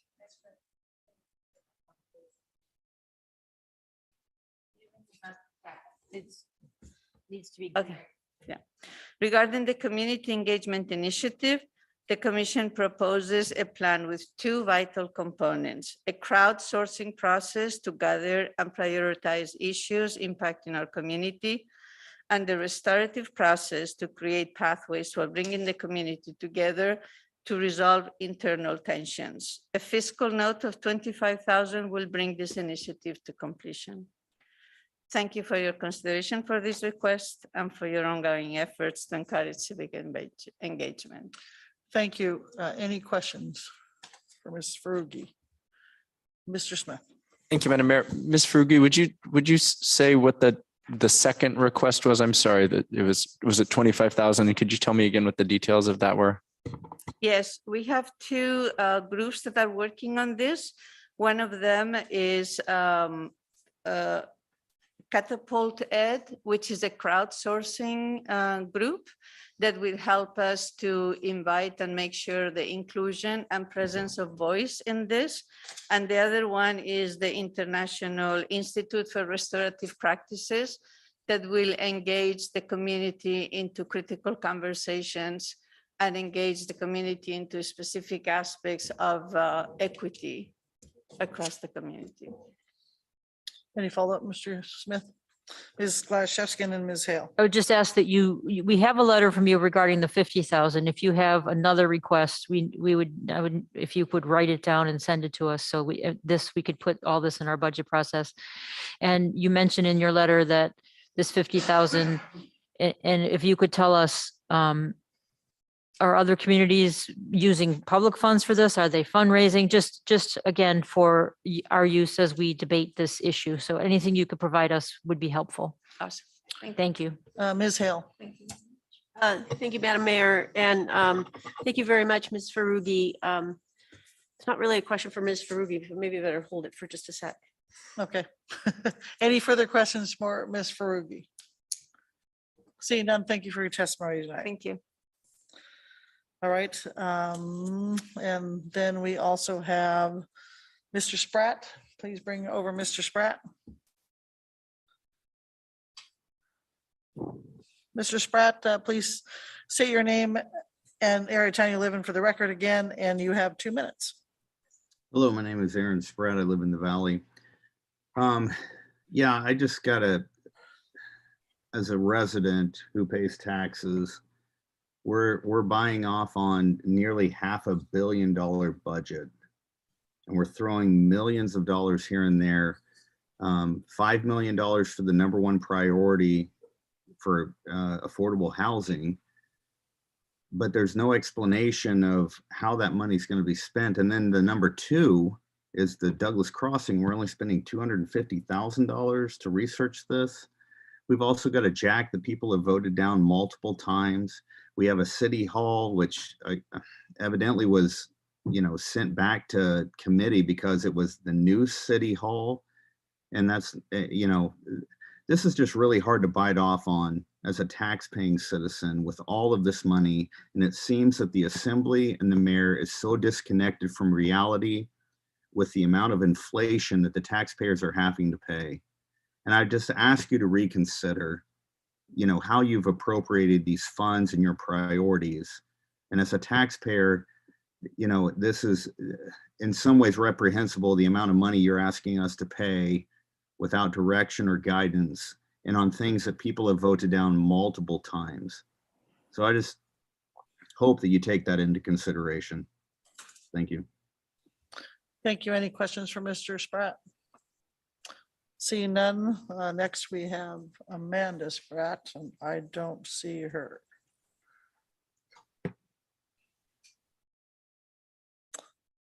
Okay, and then I think that's all we have.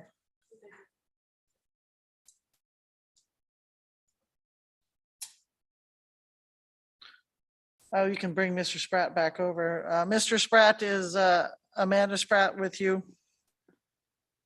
She's with me. Do I get another minute? But I don't think she has any public testimony to give. Okay, you don't get another minute, and if she doesn't want to talk, that's fine. All right, Thank you. All right, with that. Sorry. Looks like we will bring this back to the assembly, and Ms. Treem, I think it's to you. Thank you, Madam Mayor. Am I moving that we refer this ordinance back to the Finance Committee for further review? Thank you, Ms. Treem. Any objections, Ms. Hale? It's not, it's an objection, but just for purposes of making a comment about Ms. Farugi's request.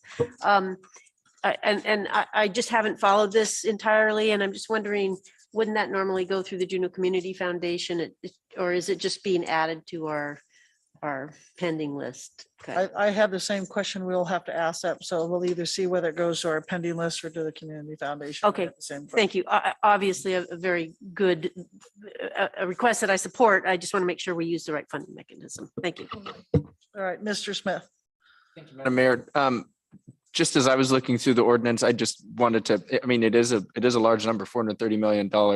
I do want to remind the public and myself as well, that number does include the $140 million Bartlett Regional Hospital Enterprise, lots of money from federal funds, the airport. Anyway, it is a large number. It also includes a huge range of things.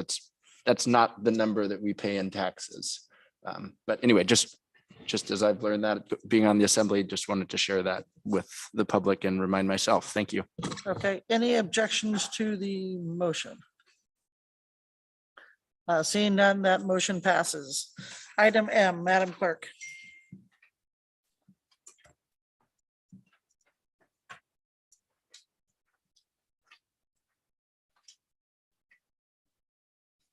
Madam Mayor, this is ordinance 2022-07, an ordinance appropriating funds from the Treasury for fiscal year 23 school district operations.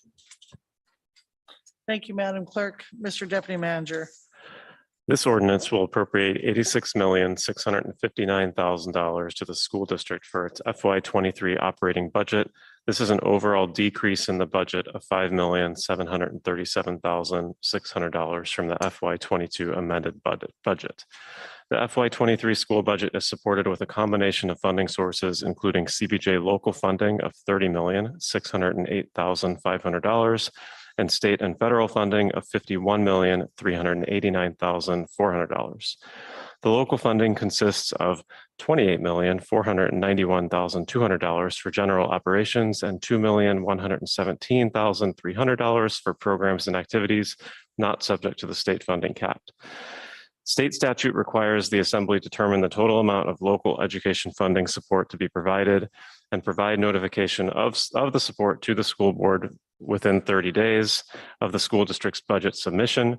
The district's budget was submitted April 1st, 2022. To meet this timing provision, it is necessary for the Assembly to determine the amount of funding and provide notice in the month of April. This amount cannot subsequently be reduced unless the amount exceeds the state funding cap, but it can be increased. If the Assembly does not set the amount and furnish the school board with notice within 30 days, the amount requested by the school district is automatically approved. By charter, the Assembly is required to appropriate the school district's budget no later than May 31st, 2022. On April 25th, 2022, a meeting is scheduled for the Assembly to state by motion the amount of local funding to be provided by the school to the school district. The SRC committee will review this request during April and May. I recommend you hold the charter required public hearing for this ordinance, followed by a motion to set the amount of local funding to be provided to the school district, and then referral of the ordinance back to the Finance Committee for additional review. Thank you, Mr. Deputy Manager. So we do have some public testimony. Please bring over Mr. Spratt again, please.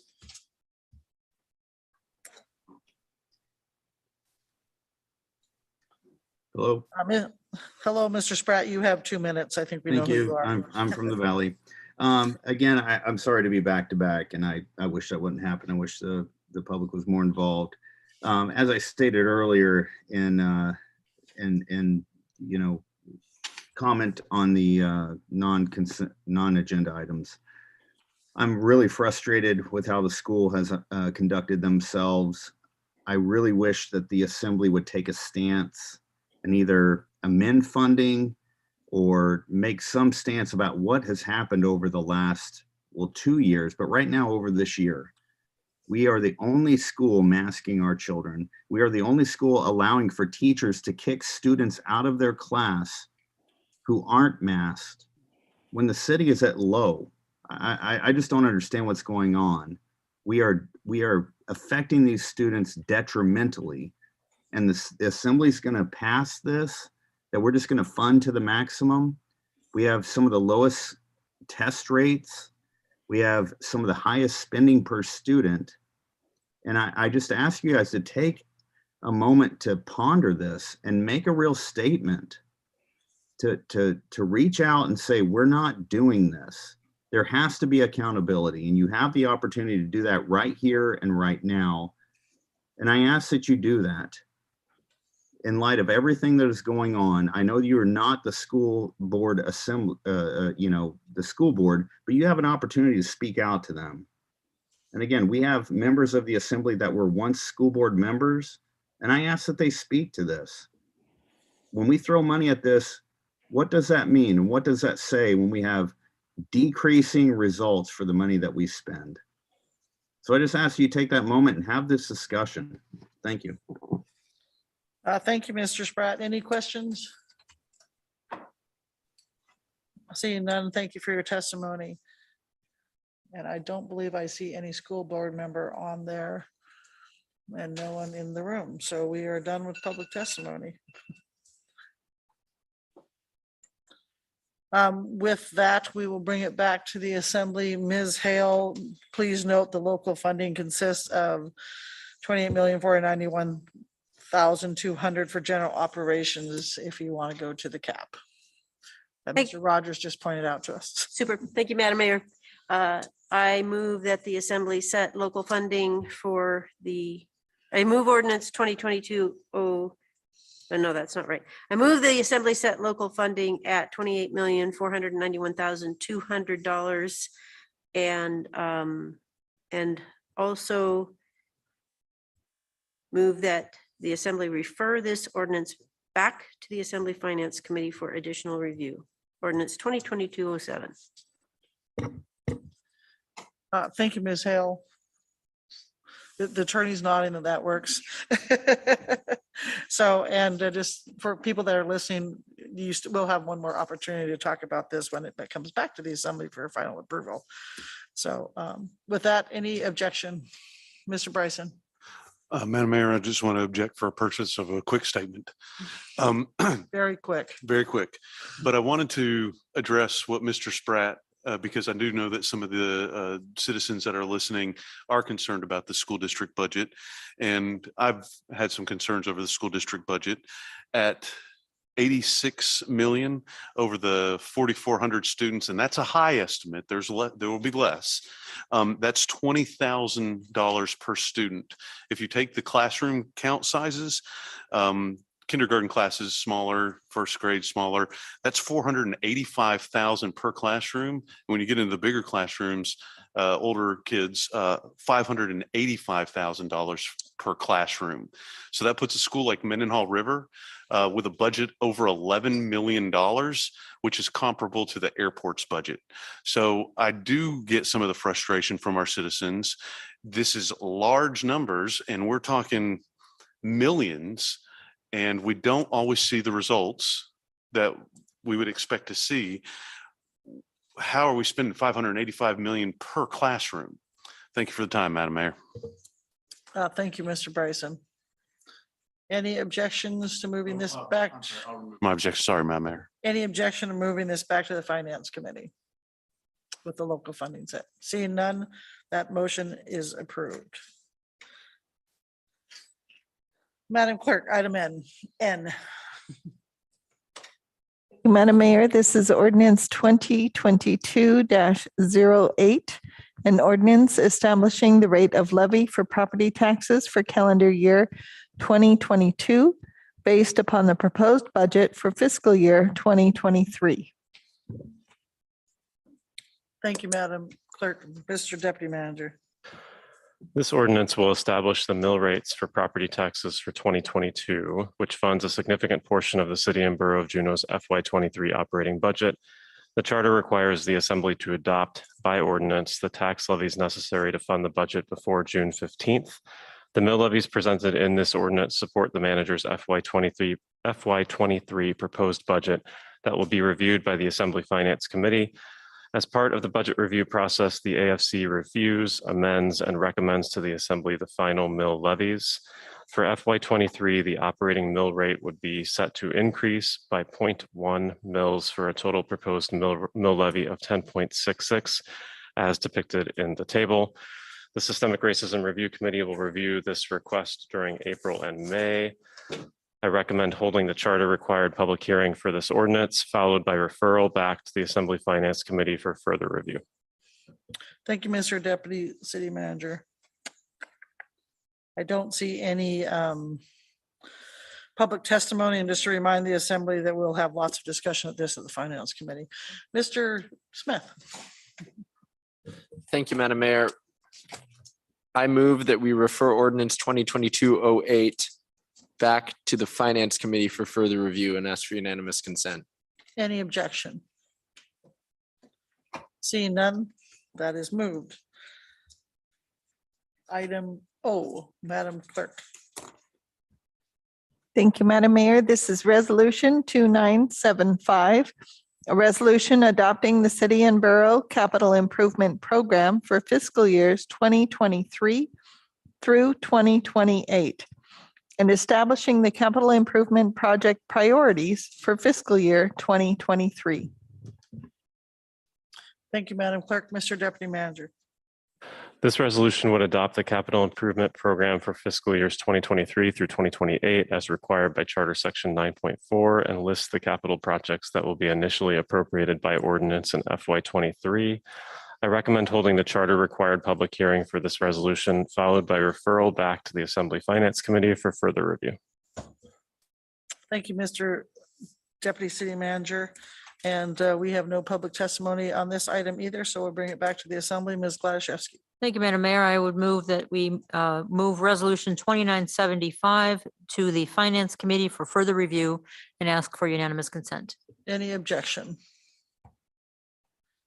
Seeing none, that is so moved. So I don't see anything for unfinished business or new business. Madam Mayor, Yes. I just have a quick question because I know Ms. Treem has been talking about the mechanism for modifying the CIP, and can somebody remind us of what that mechanism is? The mechanism for modifying Ms. Treem. Thank you, Madam Mayor. Mr. Rogers requests that if you have changes you'd like to make, amendments you'd like to make, you get them to him by May 4th. Today? Oh, for the May 4th meeting, but if you haven't done that yet, I bet he would take. Thank you. I'm sure he would entertain. Thank you. Tomorrow. All right. We are moving onward then to our staff report, CBJ grant strategy. Ms. Kester, since you're getting up and moving, I'm assuming that's you. Thank you, Mayor Weldon. In your packet, you have a memo that just explains work that staff and assembly members are doing to track and manage the many opportunities in the Infrastructure Investment and Jobs Act. And the memo and the table in your packet are really informational. I want to stress that the table is very much a living document. Already, since I submitted it on Friday, I have new programs that I'd like to add to the list, departments that I'd like to consult. But what I really wanted to do is provide the Assembly an opportunity to see how CBJ is approaching the opportunities in the IIJA. So what we would like to do is to be able to identify projects that are either on the legislative priority list, Assembly goals, or that displace other funds. So to do that, I took the massive CIP spreadsheet and cross-referenced it with the different programs that have been identified. And we'd like to map out what do we need to do from a design perspective or a feasibility perspective to make these priorities competitive. When do we need to ask the Assembly for match funding? So the vision here is that we're able to have a working document that lets both staff and the Assembly know how we are working towards taking advantage of these opportunities. So, I'd be happy to answer any questions now. Maybe more relevant would be to answer questions, as we go that members might have, and just keep you updated as we look at strategizing on this opportunity. Any questions for Ms. Kester, Ms. Hughes Candies, and then Ms. Glasgow? Thank you, Madam Mayor. Ms. Custer, I don't expect you to have, I guess these are more like throwing thoughts at you. And thank you very much. This is a great spreadsheet, and I like how large it is. It's very, I'll be saving this. But my thoughts are, I was able to attend the event in Anchorage as well. And two things that seemed to come out of that were that it would be beneficial for places to collaborate and to, get your planning ready. So I'm happy to see what we need to do on this spreadsheet to get more attractive for funding. But a question / request would be, is the city reaching out to Central Council and other places within the community? Is this an opportunity for us to collaborate with the tribe? And I would request that we are having those conversations / looking at things on our list and looking at how they can align with projects that the tribes are working towards. Thank you, Ms. Hughes Candies. Ms. Kester. Thank you, Mayor Weldon. No, that's an excellent point. City Manager Watt and I have both met with Central Council recently, also met with Gold Belt, and both of those meetings resulted in possible, conversations and possibilities, but a real commitment from all parties to, we should do this more often because there's a lot of synergy that can be accomplished. So I think I appreciate you bringing that point up. Ms. Gladchevsky. Thank you, Madam Mayor. Thank you for this spreadsheet. This is terrific. And it obviously it's good to have it on one piece of paper. it obviously represents a lot of possibilities. We don't have the time or the energy to do all of it. So at some point, somebody's going to have to decide. Some of these projects can be applied for the same grant. Someone's going to have to decide like which one to put energy in and which one to put emphasis on. And I'd like to understand, and again, you don't have to answer now, what's the process for deciding who's going to apply? And we have different groups saying, apply for this grant for this particular project, but it also could be this project too. And somebody's going to have to decide at some point, and the assembly wants input. So if you would think about that, and I guess go to the Public Works Committee or somewhere, but it's unless you can do all of them, which you can't, it's going to, there could be conflicts. So somebody's got to figure out which ones to put energy into. Thanks. So basically, how are we going to resolve the conflicts? Exactly. Input. There's, we get calls from groups saying, apply for the buses, apply for the electrification, apply for the thingy. It's going to have to be resolved. You have to stop now. Ms. Kester. Thank you, Mayor Weldon, and thank you for that question. I think the most important element that makes these projects a priority is the Assembly's willingness to put money towards them. So you will see in the note column, a lot of these projects are projects that you have already funded. So part of the beauty of not having a grant writer on staff is that we have to have money to be able to hire a contract grant writer, which means that there's a financial decision that forces us to have that conversation with you and make those priorities. So it is a bit of a dance between what's a good fit, but I think it's really important to use the legislative priorities, the Assembly goals, and the CIP as guiding documents, because that's something that as staff, I can point to make sure that when I'm bringing you something, it truly is a priority for the city and borough of Juneau and not just chasing money.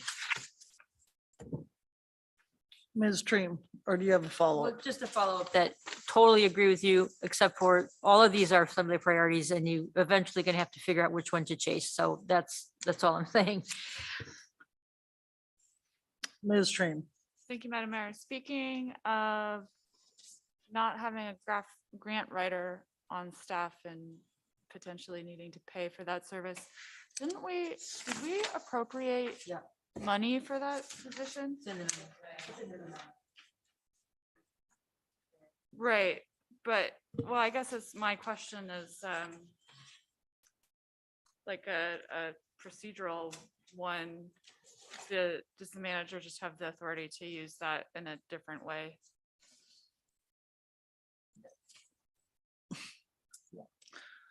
Mr. Deputy Manager. Thank you, Madam Mayor. In short, yes. We, in consultation with a group of staff, we ultimately made the decision, instead of hiring a local grant writer that would be working here in Juneau, to contract with our federal lobbyist who provides grant writing services. We determined that would be a better use of those funds. We could certainly have that conversation in a more thorough way too. Can I follow up really quick? Ms. Treem. That sounds good. I just wanted.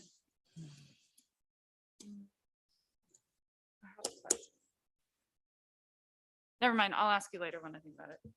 Okay, what was explained to me is in lieu of a grant writer, we went with the lobbyist grant writers because they're all federal grants and they have the expertise at this time. So that's what we're doing at this point, not to say we're not doing anything different. Mr. Smith, did you have your hand up? I did. Thank you, Madam Mayor. In my day job, we're also trying to work to make sure that we can maximize projects that would be suitable for IIJA grants and funds. And one thing that was told to us, I mean, one big project or one big program is the STIP, the Statewide Transportation Improvement Program. As I've talked to some folks at DOT, one thing they said is that it's a four-year plan, that, input from municipalities is key on that. I guess just let us know how we can help, or what do we do to make sure that we're proposing good projects to DOT, or however that works, to make sure we, just get things on the list, knowing that we have money coming down, and maybe I'll chat with you offline about it a little bit too. But anyway, that was just one example of good to get prepared. So when the money comes through, so I don't need a response, but if you have anything to add on that, I'd be open to it. Thanks. Ms. Kester? Thank you. No, coordinating with DOT is going to be important. There's a community transportation program that both DOT and CBJ could be eligible for. And I think that there's kind of a separate conversation about DOT priorities in the assembly. And I have been working with DOT staff on that. So thank you for that reminder. Anything further from Ms. Kester? Seeing none, thank you for your time, Ms. Kester, and we appreciate that document because that was much needed for old eyes to be able to see it in full print all together in one. With that, let's take a break till 9:35 and then we'll come back.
All right, I'm reminding the assembly, we still have a little executive session later, so please be as quickly as you can. And all I will say for the mayor's report is welcome the first cruise ship today. Got to go to Pelican this weekend. Saw Mayor Patty there and enjoyed my time with Ms. Hughes Candies and Ms. Kester at the Murkowski grant writing seminar. And that's all I have. So we'll go to committee reports. Ms. Gladaszewski, Committee of the Whole. Thank you, Madam Mayor. You're asking just for the super vital things. Super Is that- vital things. Okay, so I'll just note that the Committee of the Whole talked about new City Hall, parking requirements. We heard that today. And sales tax on food, working on trying to figure out how to do that. And the gondola update. Thank you, Madam Mayor. Perfect. Way to set the good example. Ms. Treem, Finance. Thank you, Madam Mayor. Thank you for sharing for me last week when I was sick. On Wednesday, we will talk about the airport, hospital, and Eagle Crest budgets. Thank you, Ms. Treem. Ms. Hale. Thank you, Madam Mayor. There has not been a, oh, yes, there was. There was a Lands, Housing and Economic Development Committee met on the 11th of April. We talked about the Paris purchase of city property. We didn't do anything with that yet. Ironman, Travel Juneau MOA, and the 35-mile off-road vehicle riding park. That's it. Thank you, Ms. Hale. Mr. Bryson. Thank you, Madam Mayor. Public Works and Facilities met on the 11th as well. We talked about the vehicle roundup that took place last weekend. The Valley Transit Center, the new bus station will open this July. And we discussed a circulator study. And that concludes the Public Works and Facilities, Madam Mayor. Thank you, Mr. Bryson. Ms. Hughes Candies. I know you have at least one appointment, I believe. Yes, thank you, Madam Mayor. The Human Resources Committee met before the meeting tonight at 6 p.m. I have an appointment to the Juneau Public Library Endowment Board. Donna Pierce, HRC recommends for reappointment, the term beginning immediately and ending January 31st, 2024. And any objection? And HRC also, oh, was there any? That person's appointed, no. Okay, thanks. We also recommend the appointment of Carol Race for a term beginning immediately and ending January 31st, 2025. Any objection? Ms. Race is appointed. Thank you. We also discussed a resolution regarding the findings of the 2020 census and assembly redistricting. We won't be redistricting because the change in population was about 2%, not the 10% needed. And we discussed the dates and the 2022 upcoming municipal election. And at this point, we have not. So the assembly needs to make an affirmative motion to make this October 4th, 2022 election vote by mail. Are you making that motion? Thank you, Madam Mayor. I move that this upcoming election be vote by mail. And I ask unanimous consent. Any objection? Oh, I should provide a little I backstory was gonna perhaps. say. Yeah, sorry, I was trying to be quick. There are, in our previous vote by mail elections, we've made that affirmative motion while we're actually the full assembly. In this case, we've been discussing the ballot center that will be out Thane, and from all our committee work, it's been clear we're planning for a vote by mail, but we haven't actually made a motion to do so. There will be a forthcoming code change ordinance of some kind from the law department cleaning up some stuff to do with our elections, but for right now, for this year, we need to make a motion to vote by mail if we want to do it that way. And hopefully Madam Mayor. everybody that's- Ms. Glashow. I don't object at all, but it just seems like a strange thing to do by motion at the end of a meeting. Don't we need some formal something or another, or no? Mr. Attorney or Ms. Clerk, who wants to take that? It doesn't, just say no if the answer is no. I don't have to, I just, Through the mayor, Ms. Gladaszewski, It was covered in committee. We sent out the memo to all of the assembly members in the hopes that if you had questions that you might either show up at the committee meeting or, ask us. It's just a motion required. It isn't an ordinance or a resolution required to make that happen. It's entirely up to the body. All right. Thank you, guys. Good, no objection. Okay, motion been made. Any objection? Seeing none, motion passes. That concludes my report. Thank you, Ms. Hughes Candies. Who have I missed? Any special, Oh, no, never mind, sorry. any special committees that I have missed that have met since Mr. Bryson? LEPC met, they introduced Lane. Actually, we're just still talking on. Oh, okay. Sure, Madam Mayor. Okay, so now we're going to liaison reports, assembly comments and questions. Please keep it to very important items. We don't care that committees have just met. If they have something that the assembly needs to know about, please let us know. Otherwise, we still have an executive session. Mr. Bryson. During LEPC, they made the motion to support the request for the radio study. And at the airport meeting, they moved 8 projects forward. Mask will be continued through May 3rd. They're designing a new luggage belt, and they have parking lot issues. And that concludes my report, Madam Mayor. Thank you, Mr. Bryson. Ms. Hughes Candies. Thank you, Madam Mayor. The Planning Commission will be meeting tomorrow night at 7 PM. If you want to attend, the PrAC had a retreat on the 16th. It was very good. They worked very hard for 4 hours, and I had a consultant. I was very impressed by the level of work that they put in. It was similar to our own retreat. Commission on Aging continues their good work, and my big excitement was attending the Grant Symposium in Anchorage with you and Ms. Custer. That concludes my report. Thank you, Ms. Hughes Candies. Ms. Dream. Thank you, Madam Mayor. At the last JCOS meeting, they passed a resolution supporting a grant application for an electric circulator for downtown. That also was briefly mentioned in Public Works Committee meeting.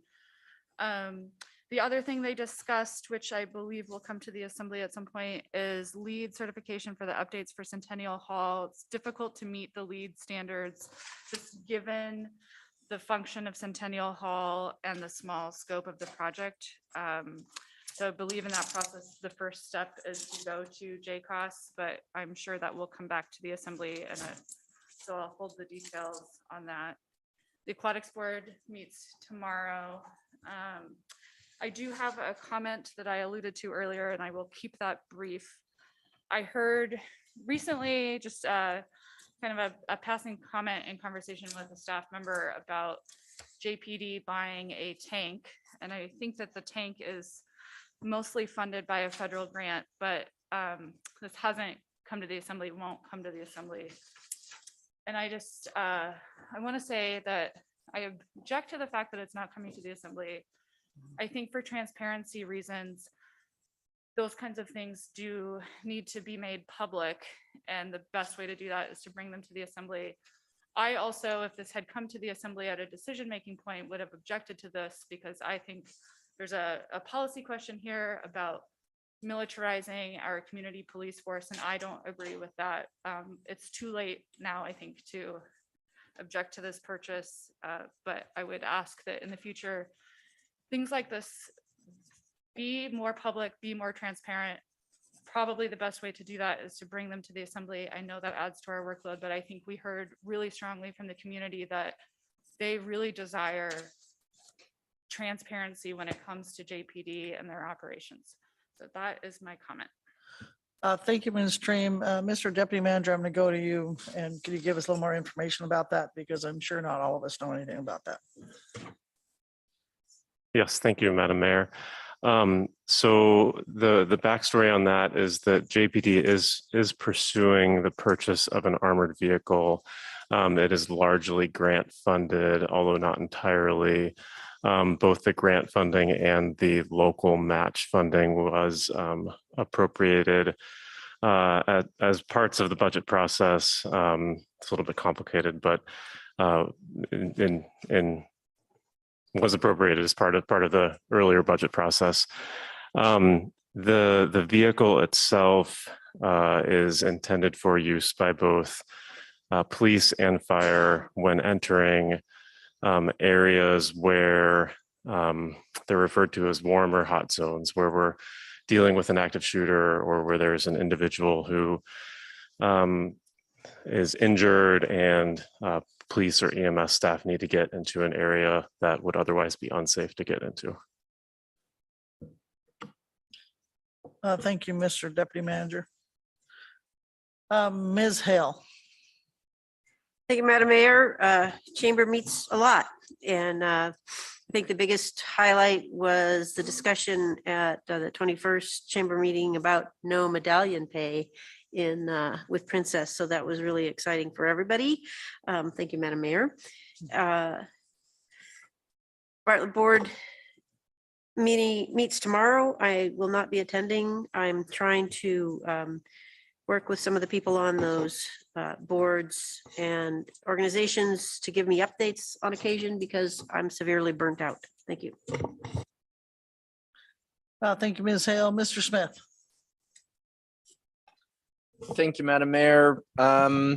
Let's see, the Juneau Commission on Housing and Homelessness met. Big thing coming up is Project Homeless Connect, which is this Thursday from 9 to 2. We are invited, but I think the main point is to get services and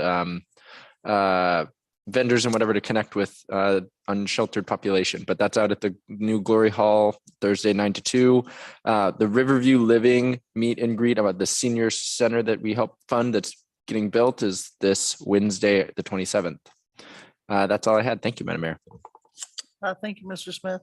Unfortunately, we can't go to that because we'll be in finance. Ms. Glaschewski. Nothing for tonight, Madam Mayor. Wow, good job, folks. Anything further before we go to Ms. Oh, I'm sorry, Ms. Wall. Thank you, Madam Clerk. Forget about you up there. Thank you, Madam Mayor. The Systemic Racism Review Committee met twice to review the legislation we considered tonight, as well as to follow the budget process. So they've been asking a lot of questions and following our Finance Committee meetings. Mr. Rogers and Mr. Barr have been doing a great job answering their questions.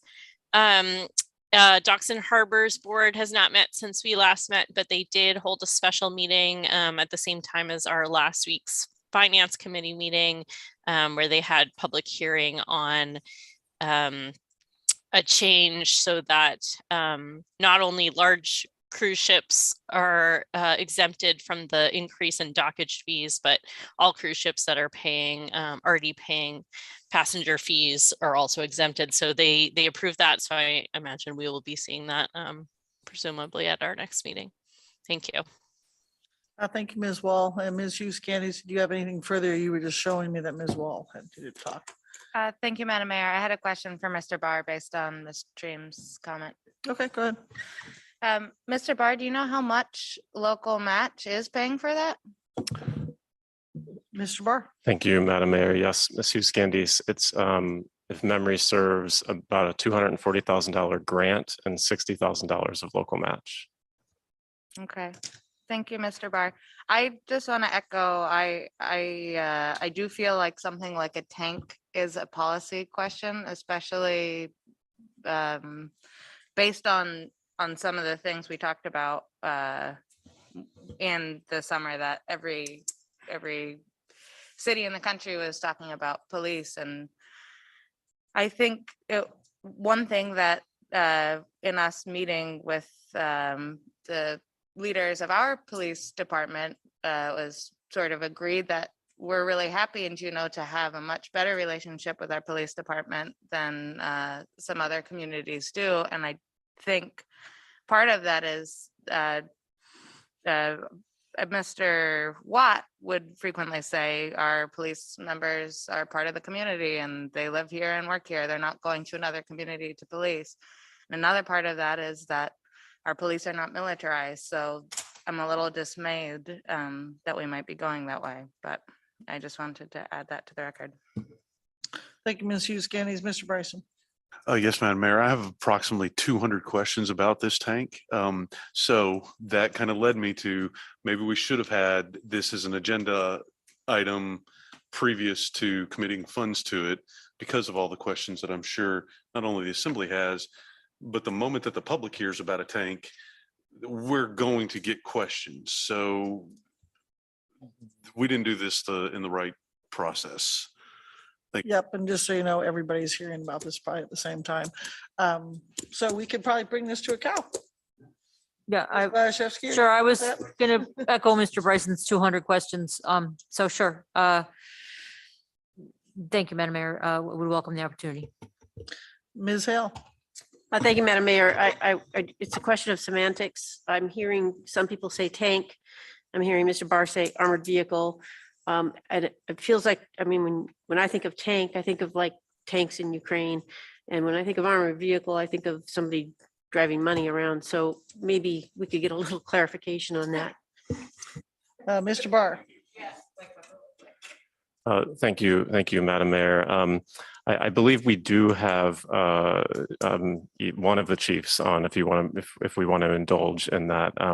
I think it's technically is referred to as an armored vehicle, unlike a tank that you might see. I think in a war zone, there's not the turret with the large millimeter tube that shoots shells and artillery out of it. Its main intended purpose is to transport personnel into and out of areas that are otherwise dangerous due to gunfire and the like.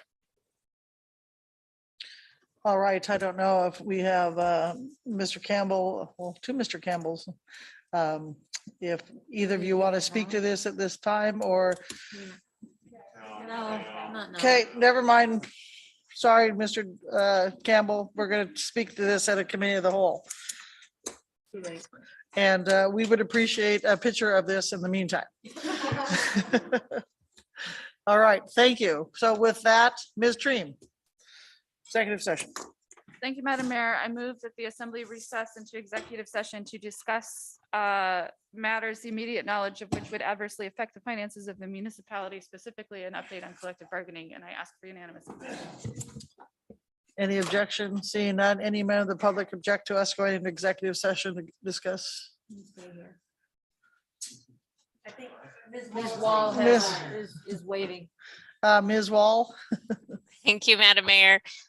Just wanted to let the public know that I have a conflict as related to negotiations with IAFF, so I will recuse myself from negotiations specifically with that union.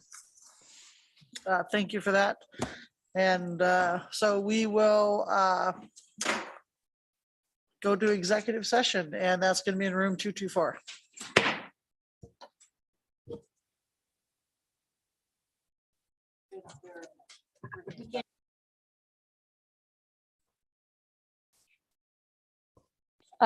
So anyone who is still listening on, we are going to go ahead and close this, and we will not be reconvening. They will come out of executive session. At the end of the executive session, they will reconvene in open session in the City Hall, but we will not be reconvening electronically via Zoom.